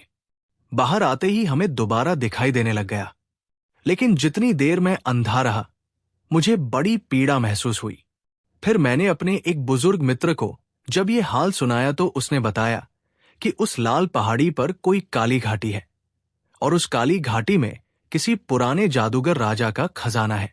उसने खजाने की रक्षा के लिए वहां जादू फैला रखा है ताकि कोई पहाड़ी पर न जाए। मनान ने विस्तार से बताते हुए कहा तो आमून जादूगर अपने आप मुस्कुरा दिया। तुम्हारी जानकारी के लिए बता दूं कि यह जादू मेरा फैलाया हुआ है। आमून जादूगर ने कहा तो मनान अपने आप उछल पड़ा। उसके चेहरे पर बहुत डर के भाव उभर आए। आपका सच में? मनान ने डरे हुए स्वर में कहा। हां, मेरा, क्योंकि ये खजाना मेरे पूर्वजों का है और इसकी रक्षा मेरे जिम्मे है। मेरे पिता के समय में वहां लोग पहुंच जाया करते थे और वहां मौजूद काली परछाइयां उन्हें मार देती थी। लेकिन जितने लोग मरते उतने ही वहां पहुंच जाते। फिर मेरे पिता का देहांत हो गया तो उस खजाने की रक्षा मेरे जिम्मे लग गई। मैंने सोचा कि वहां लोगों का आना ही बंद कर दिया जाए, वरना कोई ऐसा भी वहां पहुंच सकता है जो उन परछाइयों के बावजूद खजाना पाले। इसलिए मैंने वहां जंगल की सीमाओं पर अंधा करने वाला जादू फैला दिया। इसलिए जो आदमी अंदर घुसता है वो अंधा हो जाता है और डर के मारे वापस आ जाता है। आमून जादूगर ने उत्तर दिया, आपने सिर्फ सीमाओं पर यह जादू फैलाया हुआ है, आगे नहीं है। मनान ने हैरान होकर कहा, नहीं, सिर्फ सीमाओं पर है। सिर्फ 100 गज की दूरी तक इसका प्रभाव है। अगर कोई आदमी वहां जाने की बजाय आगे बढ़ता जाए तो जैसे ही वो 100 गज दूर जाएगा, ठीक हो जाएगा। लेकिन लोग अंधे होते ही वापस दौड़ पड़ते हैं। आमून जादूगर ने हंसते हुए कहा, आपको चाहिए था कि आप पूरी पहाड़ी पर ही जादू फैला देते। मनान ने कहा, नहीं, इतने बड़े इलाके में जादू पक्के तौर पर काम नहीं कर सकता, सिर्फ थोड़े समय के लिए काम करता है। आमून जादूगर ने उत्तर दिया, उस जादू से बचने का भी कोई तरीका है? हो सकता है आपसे कोई बड़ा जादूगर ये खजाना पाले। और उसी पल दरवाजा खुला और वही युवक अंदर आया जिसे आमून जादूगर ने खाना लाने को कहा था। उसने सिर पर एक बड़ा सा थाल उठाया हुआ था जो उसने मनान के सामने रख दिया। उसमें रोटियां थी और भुना हुआ बकरी का मांस। इस खाने में जादू वगैरह तो शामिल नहीं है। मनान ने घबराए हुए स्वर में कहा, अरे नहीं, ये असली खाना है, जादू का खाना नहीं है। आमून जादूगर ने हंसते हुए कहा और मनान ने हाँ में सिर हिला दिया और फिर खाना खाना शुरू कर दिया। खाना बहुत स्वाद था, इसलिए उसने पेट भरकर खाया। साथ ही पानी भी था। खाना खाने और पानी पीने के बाद वो युवक थाल उठाकर ले गया। तुम पूछ रहे थे कि कोई बड़ा जादूगर उस जादू को खत्म कर सकता है। ये जादू पुराने राजा जादूगर का किया हुआ है। इसे सिर्फ जादू देवता ही खत्म कर सकता है। उसी तरह ये खजाना भी पूरी तरह सुरक्षित है। इस जीव से, जिसे काली परछाई कहा जाता है, उससे बड़ा जादूगर और बड़े से बड़ा वीर भी नहीं बच सकता। ये बहुत भयानक जीव है, बहुत भयानक। एक कमी है इस अंधे करने वाले जादू में कि इसका प्रभाव औरतों पर नहीं होता। लेकिन औरतें न तो शिकार के लिए जाती हैं और न ही वे उस जीव तक पहुंच सकती है। एक तरह से तो ये कमी भी नहीं है। आमून जादूगर ने उत्तर दिया, कितना बड़ा खजाना है ये? क्या बहुत बड़ा है? मनान ने कहा, हां, बहुत बड़ा। यूं समझो कि 7 राजाओं के खजानों से भी बड़ा। आमून जादूगर ने कहा, आप महान जादूगर हैं, आप उसे खुद क्यों नहीं पा लेते? मनान ने कहा, मैं तो उसकी रक्षा कर सकता हूं और बस। उस जीव से लड़ना तो मेरा काम ही नहीं है। वो एक पल में मेरी भी बोटियां कर देगी। ये खजाना जिसकी असली संपत्ति था, वो जब दोबारा जीवित होकर आएगा तब खुद ही उस जीव को खत्म करके पालेगा। आमून जादूगर ने कहा, ये जीव क्या करती है?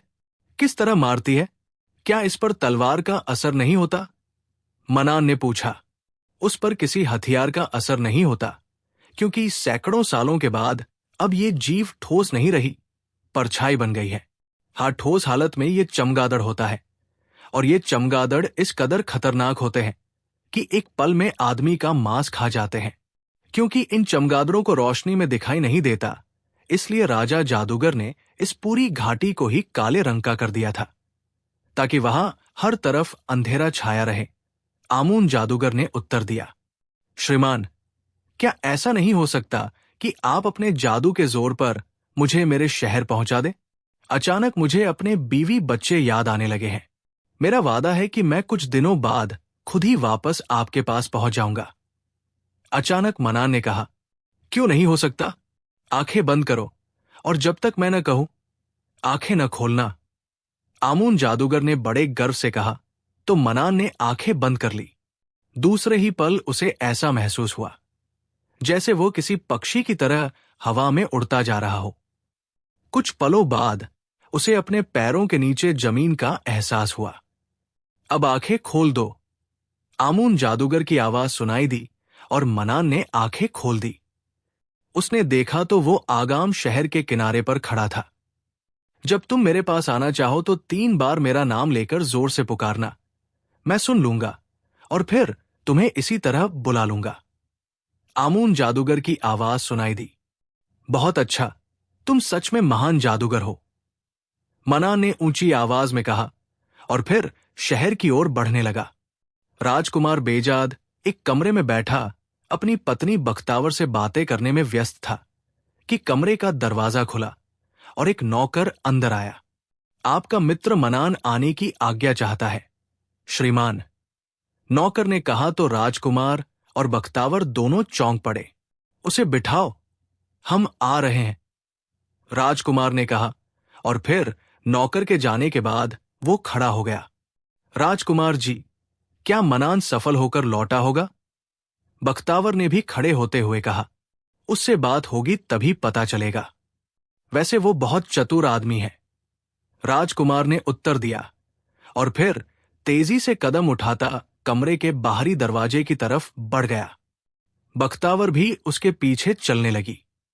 थोड़ी देर बाद वे दोनों एक बड़े कमरे में घुसे तो वहां मनान बैठा हुआ था, जो उन दोनों को अंदर आते देखकर खड़ा हो गया, और फिर उसने झुककर पहले राजकुमार बेजाद और फिर बख्तावर को प्रणाम किया।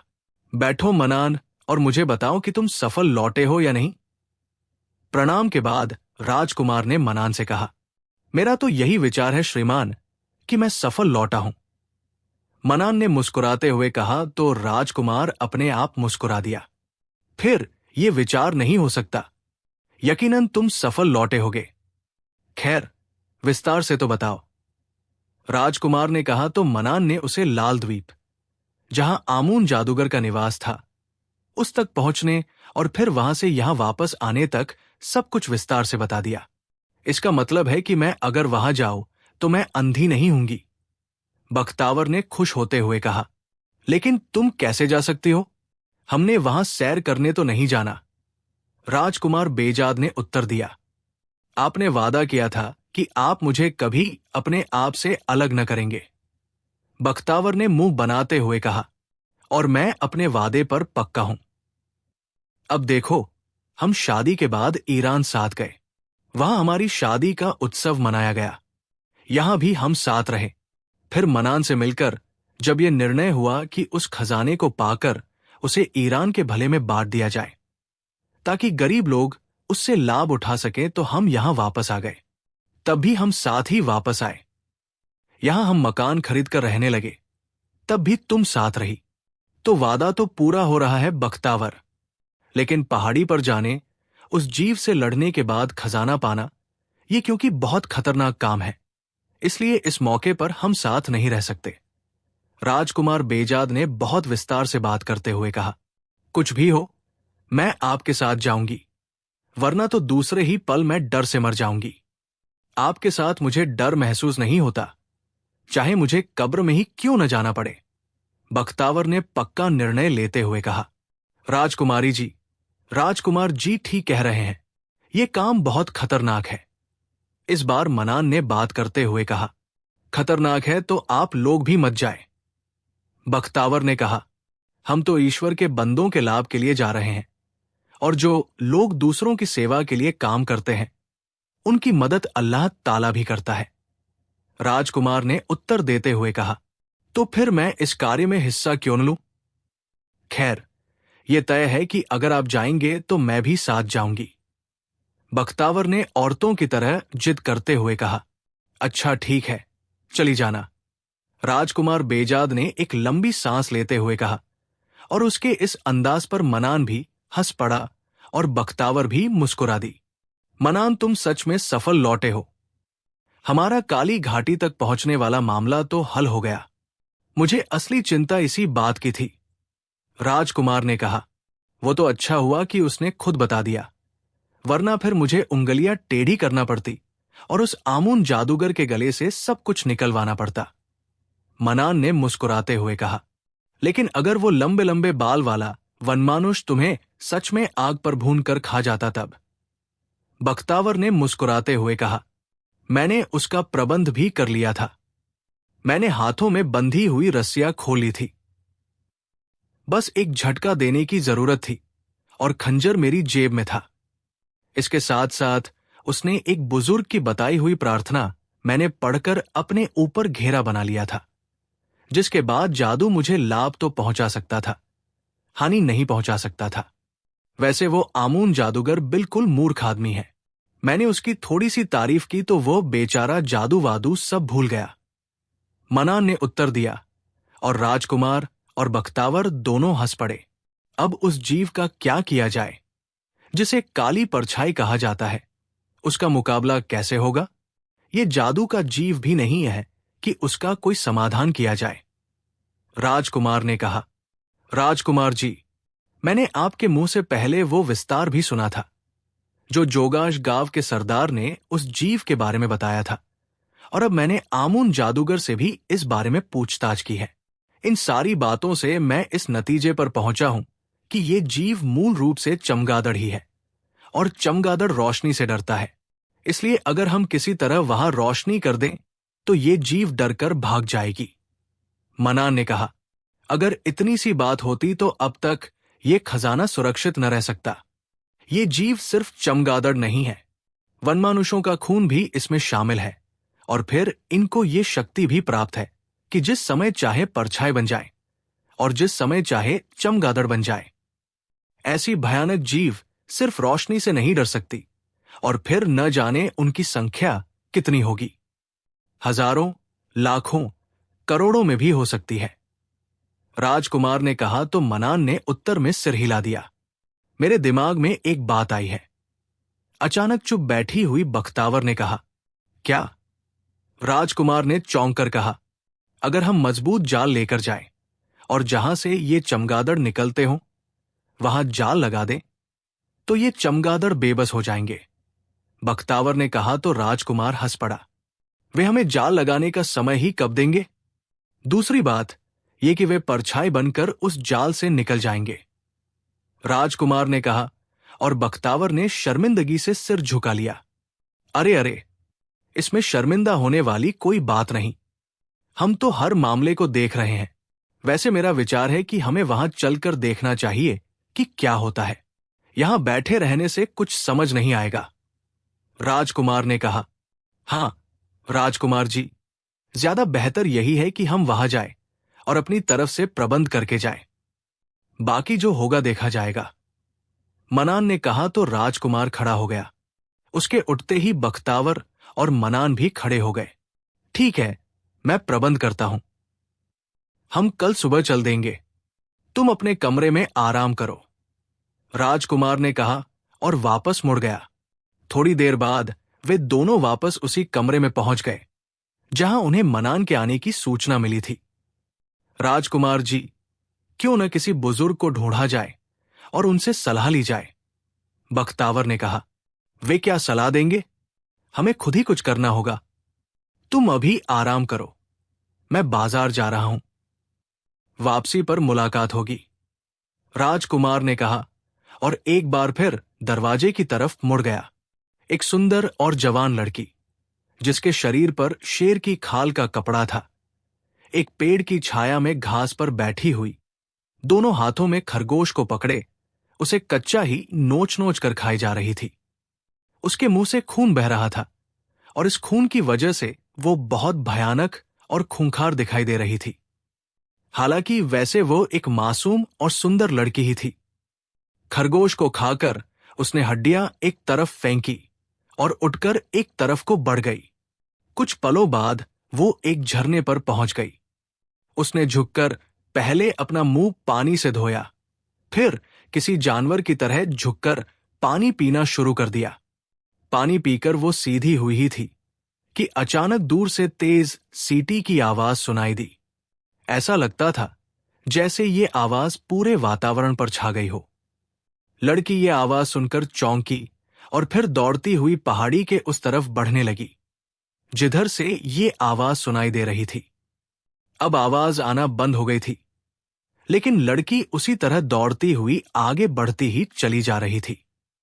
थोड़ी देर बाद वो एक घर के रास्ते में घुसी और दौड़ती हुई आगे बढ़ती चली गई।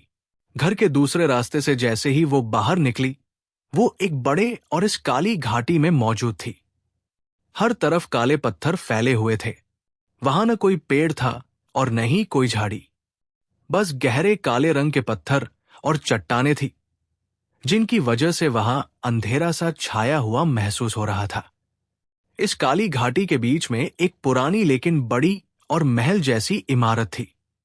उस इमारत को देखकर ऐसा महसूस होता था जैसे किसी समय में ये बहुत शानदार महल होगा, लेकिन अब सदियां बीत जाने की वजह से वो टूट फूट कर खंडहरों में बदल चुका था। उसी पल एक तरफ से एक परछाई सी तेजी से लहराती हुई उसके पास आ गई। काली राजकुमारी, काली रानी ने आपको तुरंत बुलाया है। उस परछाई में से बारीक सी चीखती हुई आवाज सुनाई दी। क्यों बुलाया है मौशाय? क्या तुम बता सकते हो? लड़की ने उत्तर दिया।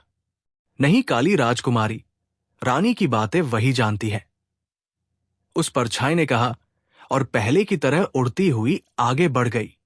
लड़की सिर हिलाती हुई इमारत के एक टूटे हुए हिस्से की तरफ बढ़ने लगी। अभी वो इमारत के पास पहुंची ही थी कि इमारत से 10-12 के करीब बड़े बड़े भयानक चमगादड़ उड़ते हुए बाहर आए और सीधे उस लड़की की ओर बढ़े।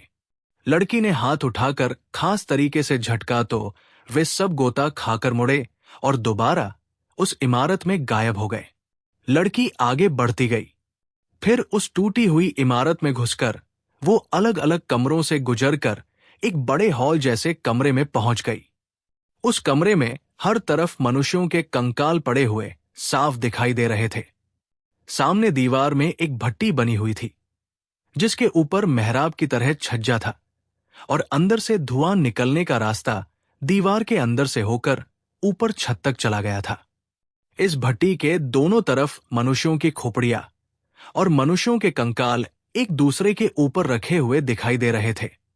एक तरफ 3 मनुष्यों की खोपड़ियां थी, जबकि दूसरी तरफ 2 पूरे मनुष्य के कंकाल थे। लड़की उस भट्टी के सामने जाकर सम्मान के साथ बैठ गई। उसी पल ऊपर धुआं निकलने वाले रास्ते से एक बड़ा सा चमगादड़ निकला और इसके बाद दूसरा, और वे पंख फैलाए वही भट्टी के अंदर इस तरह हवा में ही रुक गए जैसे उड़ना भूल गए हों। काली रानी आ रही है। उन दोनों चमगादड़ों के मुंह से बारीक सी आवाज निकली और लड़की ने सिर झुका लिया। उसके सिर झुकाते ही वे दोनों तेजी से उड़ते हुए उसके सिर के ऊपर से होकर बाहर चले गए।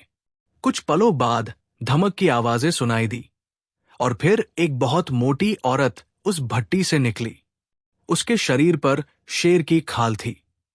आ गई हो तुम मौबी, उस औरत ने चीखते हुए कहा। हां, मैं आ गई हूं। क्या बात है? आपने इस तरह क्यों बुलाया है? लड़की ने सिर उठाते हुए कहा। मेरे साथ आओ, मैं तुम्हें एक खास चीज दिखाती हूं, औरत ने कहा और फिर उसी तरह धमक धमक करती हुई आगे बढ़ गई। लड़की भी उठी और उसके पीछे चलने लगी। एक और कमरे में पहुंचकर वो औरत फर्श पर बैठ गई। उसने अपना मुंह एक दीवार की तरफ कर दिया और फिर उसने अपने दोनों हाथ हवा में उठाए और उसने उन्हें अजीब से तरीके में हिलाना शुरू कर दिया। साथ ही वो मुंह से अजीब से शब्द भी निकाल रही थी। कुछ पलों बाद दीवार किसी चमकते आईने की तरह दिखाई देने लगी और फिर उस पर एक दृश्य दिखाई देने लगा। ये बहुत घना जंगल था जिसमें 2 पुरुष और एक स्त्री आगे चल रहे थे। उस स्त्री ने एक पुरुष का हाथ पकड़ा हुआ था और उस पुरुष ने दूसरे पुरुष का, और वे धीरे धीरे इस तरह चल रहे थे जैसे दोनों पुरुष आंखों से अंधे हों। ये कौन है काली रानी? लड़की ने हैरान होकर कहा। इनमें जो पुरुष आगे है इसका नाम राजकुमार बेजाद है और वह देश ईरान का राजकुमार है। जो स्त्री उसका हाथ पकड़े हुए है उसका नाम बख्तावर है। ये एक मछुआरे की बेटी है, लेकिन अब राजकुमार बेजाद की पत्नी है, और जो दूसरा पुरुष है उसका नाम मनान है। ये ईरान के प्रधानमंत्री का बेटा है और बहुत चालाक और चतुर आदमी है। ये तीनों काली घाटी का खजाना पाने आ रहे हैं। उस मोटी औरत ने उत्तर देते हुए कहा। लेकिन ये वापस क्यों नहीं गए? अंधे तो हो गए हैं। लड़की ने हैरान होते हुए कहा। मैंने पता लगा लिया है, ये मनान बहुत चतुर आदमी है। इसने आमून जादूगर को मूर्ख बनाकर उससे सारी जानकारी प्राप्त कर ली है। इन्हें पता चल गया है कि सिर्फ 100 गज की दूरी तक आमून जादूगर के जादू का असर है और औरतों पर उस जादू का असर नहीं होता। इसलिए ये अंधे होने के बावजूद आगे बढ़ रहे हैं और ये स्त्री इनका मार्गदर्शन कर रही है। मोटी औरत ने उत्तर दिया, लेकिन क्या ये मूर्ख है? क्या इनका विचार है कि यहां कशोमी की मौजूदगी के बावजूद ये खजाना पालेंगे? लड़की ने कहा, ऐसा कैसे हो सकता है काली राजकुमारी? आज तक कोई ये खजाना पा सका है जो ये पालेंगे? औरत ने उत्तर दिया, काली रानी, क्या ऐसा नहीं हो सकता कि हम इन्हें समझा बुझाकर वापस भेज दें? मुझे डर लगता है जीते जागते मनुष्यों को कंकालों में बदलते देखकर। लड़की ने कहा, तुम्हारे इस डर की वजह से तो ये अंधा करने वाला सिलसिला शुरू किया गया था, लेकिन उस समय तुम छोटी थी। अब तुम बड़ी हो चुकी हो और तुम्हें अच्छी तरह पता है कि अगर ये खजाना इस इमारत से निकल गया तो हमें भी इसके साथ ही निकलना पड़ेगा और यही बात हमारी मौत का कारण बन जाएगी। औरत ने कहा, काली रानी, क्या ऐसा नहीं हो सकता कि हम इनके साथ दुनिया में वापस चले जाएं? मुझे दुनिया देखने और मनुष्यों से मिलने का बहुत शौक है। लड़की ने कहा, नहीं, ऐसा नहीं हो सकता। क्यों नहीं हो सकता, काली रानी? लड़की ने जिद करते हुए कहा, इसलिए कि हम यही पैदा हुए हैं और यही मरेंगे। उस समय तक जब तक कि रमूज जादूगर यहां नहीं आ जाता, फिर जैसा वो आदेश दे। खैर, एक काम हो सकता है। अब तुम जवान हो गई हो, इसलिए इनमें से एक पुरुष को जबरदस्ती यहां रखा जा सकता है ताकि उससे तुम्हारा विवाह हो और तुम्हारा बच्चा पैदा हो सके और हमारी जाति आगे बढ़ सके। औरत ने कहा, लेकिन जैसे ही लड़का पैदा हुआ आप उस लड़के को मार डालेंगे क्योंकि वो बड़ा होकर पुरुष बनेगा। लड़की ने मुंह बनाते हुए कहा, हां, हमें यही आदेश है। तुम्हारे पिता को भी इसी तरह मार डाला गया था। औरत ने उत्तर दिया, नहीं काली रानी, मैं ऐसा नहीं होने दूंगी। लड़की ने कहा, क्या मतलब? क्या तुम विद्रोह करोगी? मैं विवाह ही नहीं करूंगी। लड़की ने उत्तर दिया, ओ नहीं, यह रमूज जादूगर का आदेश है कि जब वो यहां आए तो उसे एक सुंदर दासी तुरंत मिल जाए। इसीलिए तो सदियों से यह सिलसिला चल रहा है और न जाने कब तक चलता रहेगा। औरत ने उत्तर दिया, लेकिन अब ऐसा नहीं होगा काली रानी, अब मैं ऐसा नहीं होने दूंगी। जिद करने का कोई लाभ नहीं है, वही होगा जो होता चला आ रहा है। पहले मैं सोच रही थी कि आमून जादूगर को कहकर दुनिया से तुम्हारे लिए कोई पति यहां मंगवा लूं, लेकिन अब ये लोग खुद आ रहे हैं तो इन दो पुरुषों में से एक को तुम्हारा पति बनना पड़ेगा। काली रानी ने कहा और उठकर खड़ी हो गई। काली रानी, लड़की ने भी खड़े होकर विरोध करते हुए कहा, चलो एक काम करो, इन दो पुरुषों में से एक को चुन लो। मैं काशुमियों को कह देती हूं कि वे उसे नहीं मारेंगी, बल्कि एक पुरुष और एक स्त्री को यहां पहुंचते ही मार दिया जाएगा। मेरा तो विचार है कि इस राजकुमार को तुम चुन लो। औरत ने कहा, नहीं, वो पहले से शादीशुदा है और मैं शादीशुदा आदमी से विवाह नहीं करना चाहती। दूसरा आदमी ठीक रहेगा, वो वैसे भी मुझे पसंद आया है। लड़की ने कहा, ठीक है, जैसी तुम्हारी मर्जी। औरत ने संतोष की एक लंबी सांस लेते हुए कहा, क्या ऐसा नहीं हो सकता काली रानी कि मैं खुद जाकर वहां उनसे मिलूं और फिर उन्हें अपने साथ यहां ले आओ? लड़की ने कहा, क्यों? तुम क्यों ऐसा करना चाहती हो? वे खुद ही यहां तक पहुंच जाएंगे। औरत ने कहा, हो सकता है रास्ते में जंगली जानवर उन्हें फाड़ खाए। लड़की ने कहा, हां, यह खतरा सच में है, फिर मुझे आमून जादूगर को कहना पड़ेगा। ठीक है, जाओ और उन्हें अपने साथ यहां ले आओ, लेकिन उन्हें अपने बारे में असली बात न बताना। औरत ने कहा, धन्यवाद काली रानी। लड़की ने कहा और दौड़ती हुई कमरे के दरवाजे से बाहर निकल गई। राजकुमार बेजाद, बख्तावर और मनान तीनों लाल पहाड़ी में स्थित जंगल में आगे बढ़े चले जा रहे थे। जंगल में घुसते ही राजकुमार बेजाद और मनान दोनों को दिखाई देना बंद हो गया था, लेकिन बख्तावर को सब कुछ दिखाई दे रहा था। इसलिए उसने राजकुमार बेजाद का हाथ पकड़ लिया और राजकुमार ने मनान का। इस तरह वे आसानी से आगे बढ़े चले जा रहे थे। उन्हें पता था कि 100 गज के बाद उन्हें दोबारा दिखाई देने लग जाएगा, इसलिए वे संतुष्ट थे। अगर उन्हें इस बात का पहले से पता न होता तो पक्का वे भी दूसरे लोगों की तरह वापस चले जाते, क्योंकि कोई भी हमेशा के लिए अंधा हो जाने का खतरा नहीं उठा सकता था। और फिर वास्तव में काफी दूर आने के बाद उन्हें थोड़ा थोड़ा दिखाई देने लग गया, और फिर थोड़ा सा आगे बढ़ते ही उन्हें सब कुछ साफ तौर पर दिखाई देने लग गया। इसके साथ ही उन्होंने एक दूसरे के हाथ छोड़ दिए और राजकुमार और मनान दोनों इधर उधर देखकर जंगल का जायजा लेने लगे। जंगल काफी घना था, आगे जंगली जानवर होंगे, इसलिए हमें अपनी सुरक्षा के प्रबंध कर लेने चाहिए। मैं आगे चलूंगा, तुम मेरे पीछे और बख्तावर बीच में रहेगी, राजकुमार ने कहा। इसकी आवश्यकता नहीं है राजकुमार जी, मेरे पास खंजर मौजूद है। अगर किसी जंगली जानवर ने हमला किया तो मैं अपनी रक्षा आसानी से कर सकती हूं। आप दोनों मेरी वजह से परेशान न हो, बख्तावर ने बड़े आत्मविश्वास के साथ कहा तो वे दोनों अपने आप मुस्कुरा दिए, क्योंकि इतना तो वे दोनों ही जानते थे कि बख्तावर ने शायद कभी किसी जंगल में घूमते हुए जंगली जानवर को आज तक देखा भी न होगा। इसलिए लड़ना तो एक तरफ रहा, लेकिन वे दोनों ये बात भी समझते थे कि बख्तावर क्यों इतना साहस दिखा रही है ताकि उस पर कोई उंगली न उठा सके। वे तीनों बड़े सतर्क होकर पहाड़ी पर चढ़ते जा रहे थे कि अचानक दूर से उन्हें एक मनुष्य की आवाज सुनाई दी और वे तीनों ठिठक कर रुक गए। ये आवाज किसी स्त्री की थी। यद्यपि उसके शब्द तो समझ में न आए थे, लेकिन उस पहाड़ी पर किसी मनुष्य की आवाज का उनके मन में विचार तक न था। इसलिए वे आश्चर्य से रुक गए। जहां हो वहीं रुक जाओ, मैं आ रही हूं तुमसे बात करने। एक बार फिर वही स्त्री की आवाज सुनाई दी। इस बार शब्द उनकी समझ में आ गए। ये कौन हो सकती है?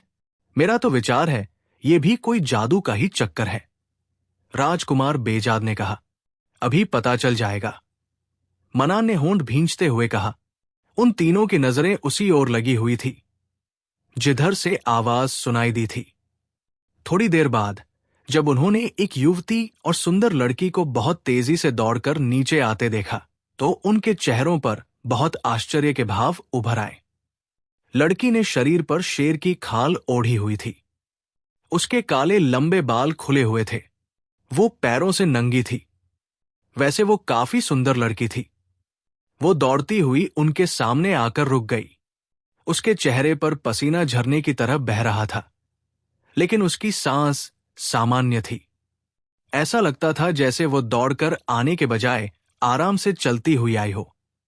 मेरा नाम काली राजकुमारी है, आने वाली लड़की ने बोलना शुरू किया।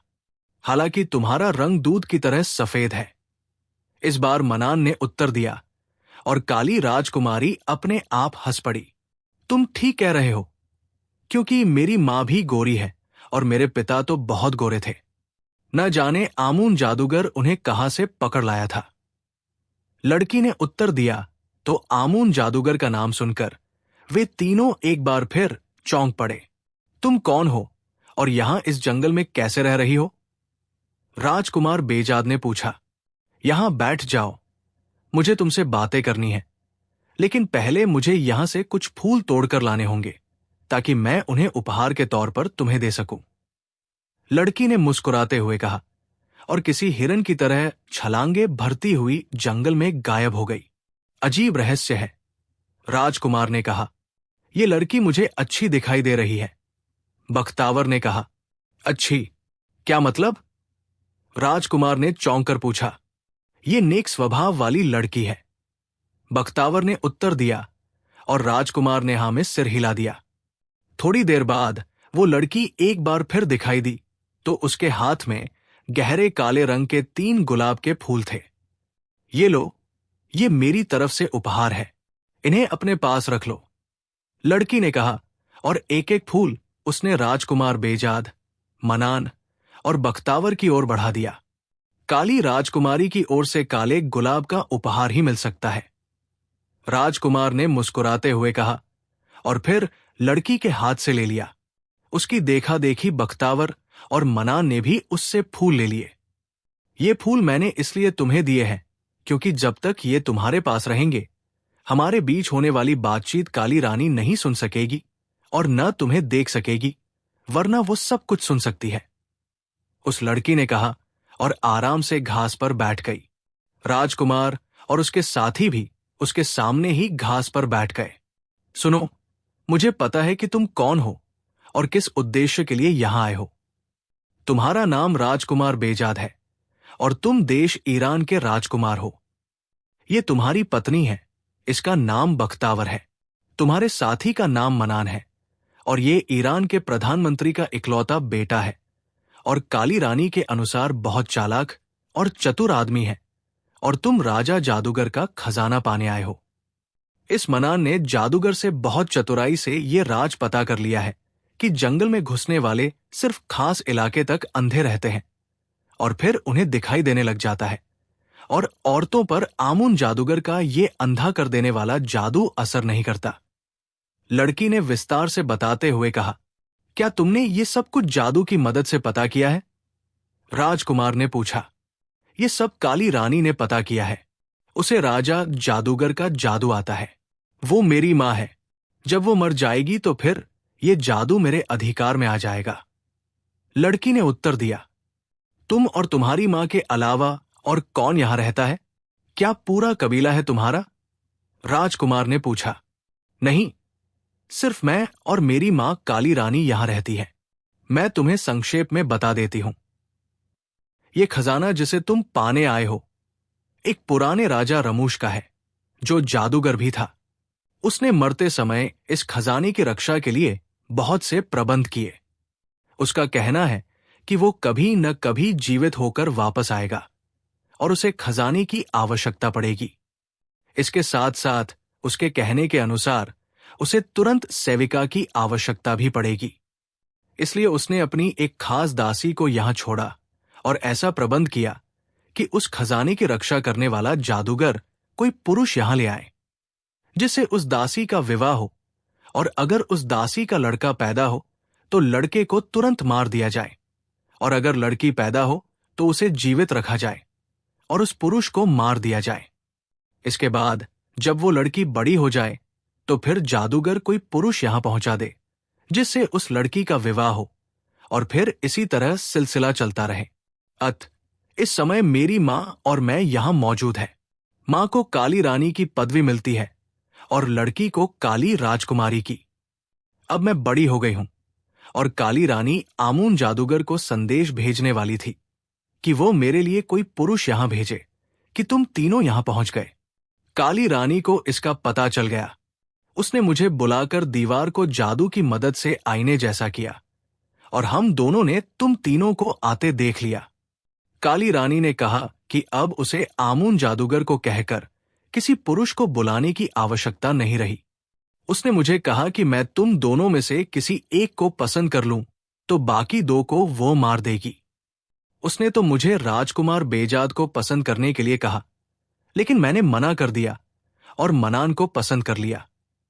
लड़की ने कहा तो मनान अपने आप उछल पड़ा।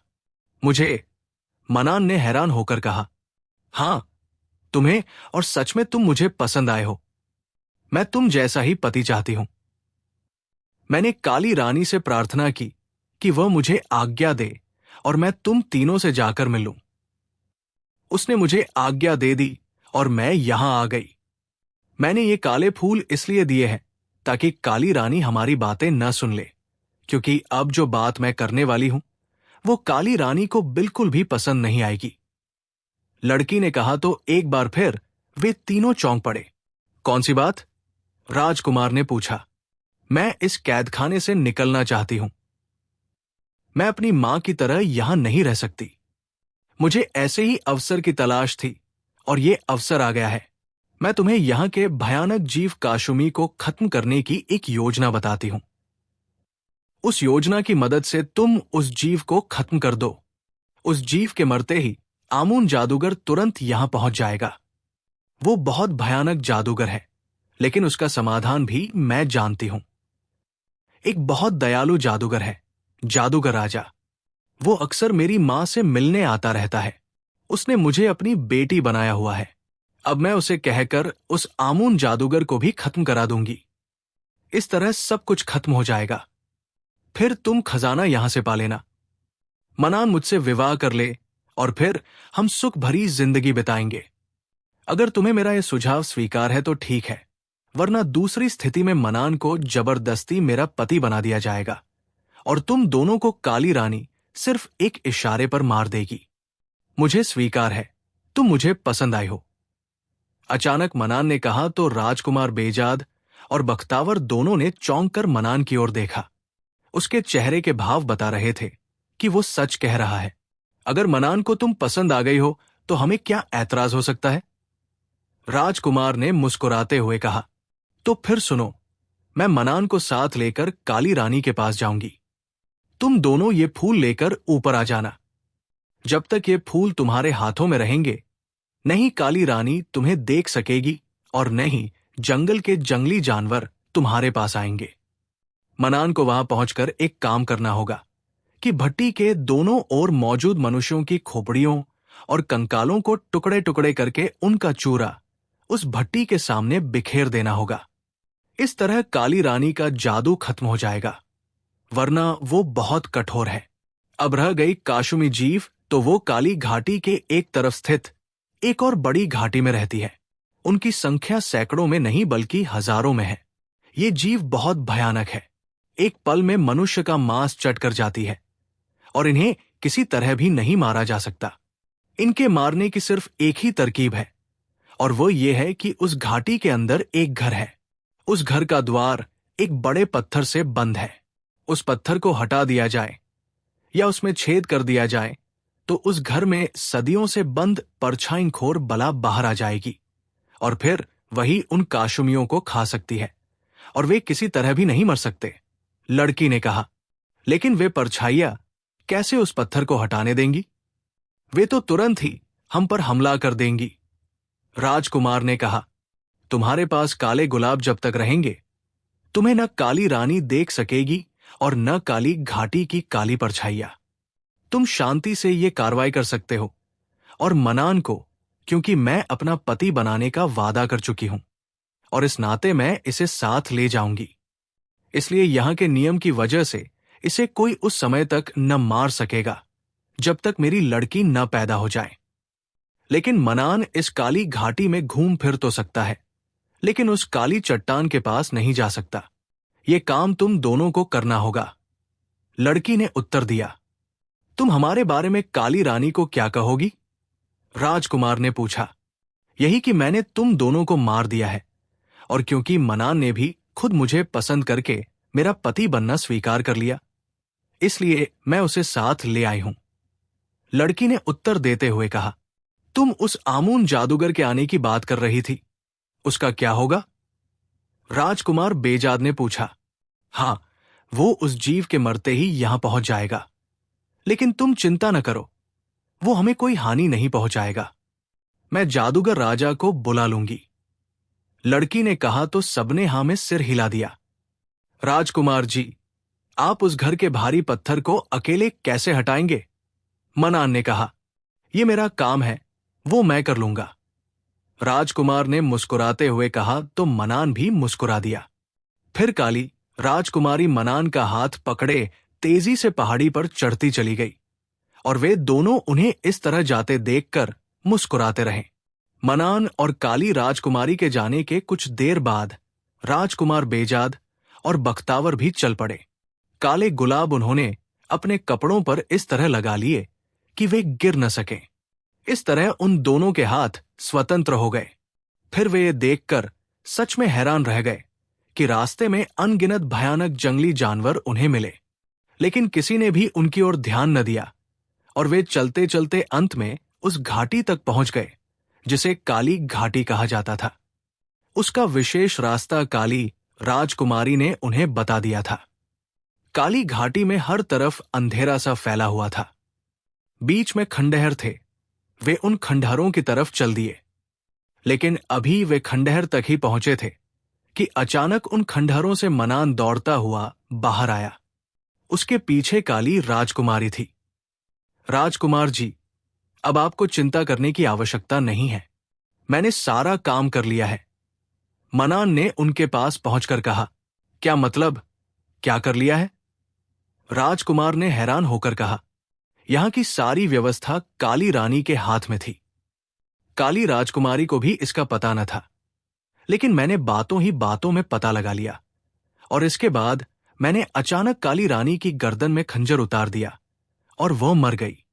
उसके मरते ही पूरी घाटी में मौजूद काली परछाइयां भी निर्जीव हो गई। वे सब खत्म हो गई है। आमून जादूगर भी उस काली रानी की वजह से जीवित था। उस काली रानी के मरते ही वो भी मर चुका है। उसकी लाश भी अंदर पड़ी हुई है। खंजर लगते ही वो भी यहां पहुंचा था, लेकिन उसी पल काली रानी मर गई और उसके साथ ही वो भी मर गया। अब खजाना हम चैन से ले जा सकते हैं। मनान ने खुशी भरे स्वर में कहा। लेकिन काली रानी तो काली राजकुमारी की मां थी। राजकुमार ने काली राजकुमारी को देखते हुए कहा, जो बहुत शांत खड़ी थी। हां, वो मेरी मां जरूर थी। उसने मुझे जन्म दिया था, लेकिन वो बहुत अत्याचारी थी। उसने न जाने किस तरह ये पता लगा लिया था कि तुम दोनों मरे नहीं हो, और मैंने उसके खिलाफ योजना बनाई है। उसने कहा कि वो मनान और तुम दोनों को अभी मार सकती है, लेकिन इससे पहले कि वो कुछ करती, मनान ने उसकी गर्दन में खंजर उतार दिया। इस तरह वो मर गई।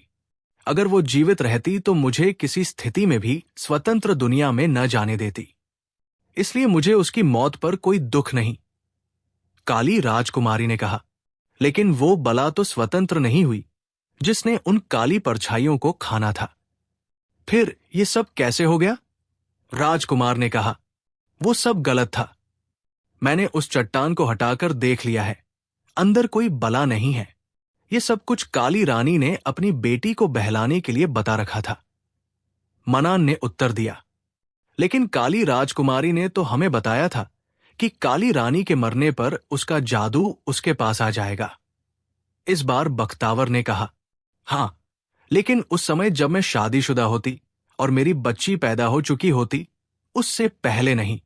लेकिन काली रानी की अचानक मौत मेरी शादी से पहले हो गई, इसलिए अब उस रमूश जादूगर का सारा जादू काली रानी के साथ ही खत्म हो गया है। काली राजकुमारी ने कहा। तुम तो सच में बहुत चतुर और बुद्धिमान हो मनान। सब कुछ तुमने हमसे पहले ही पूरा कर लिया। राजकुमार ने कहा। बस संयोग से ही सब कुछ हो गया। काली रानी को मारना इसलिए आवश्यक हो गया कि वो आपको मारना चाहती थी, और मैं ये बात सहन न कर सकता था। मनान ने उत्तर दिया, और राजकुमार हंस पड़ा। अब उस खजाने को यहां से ईरान ले जाना तो बहुत कठिन काम होगा। न जाने ये खजाना कितना बड़ा हो। राजकुमार ने कहा। मैंने देखा हुआ है, 100 संदूक है, बहुत बड़े बड़े। लेकिन अगर तुम कहो तो मैं जादूगर राजा को बुला लूं। वो अपने जादू से तो पलक झपकते ही ये खजाना जहां चाहो पहुंचा सकता है। काली राजकुमारी ने कहा तो राजकुमार ने हाँ में सिर हिला दिया। तो काली राजकुमारी ने दोनों हाथ हवा में उठाए और जोर जोर से जादूगर राजा का नाम लेकर पुकारना शुरू कर दिया। दूसरे ही पल एक लंबे कद और भारी शरीर का आदमी दिखाई दिया। मैं आ गया हूं काली राजकुमारी, और मुझे सब पता है कि तुम्हारे होने वाले पति मनान ने किस तरह ये सब कुछ किया है। मैं चाहता तो वो कुछ भी न कर सकता था, लेकिन क्योंकि मुझे पता था कि तुम मनान को बहुत पसंद करने लगी हो, और मनान भी तुम्हारे पक्ष में है। इसके अलावा राजकुमार बेजाद भला और नेक आदमी है।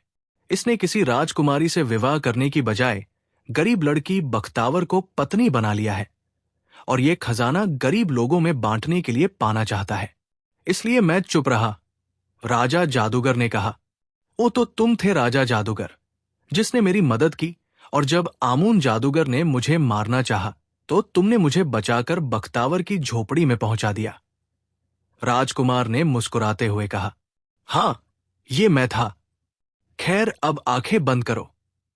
मैं तुम्हें अभी तुम्हारे देश पहुंचा देता हूं, और काली घाटी का सारा खजाना भी तुमसे पहले वहां पहुंच चुका होगा।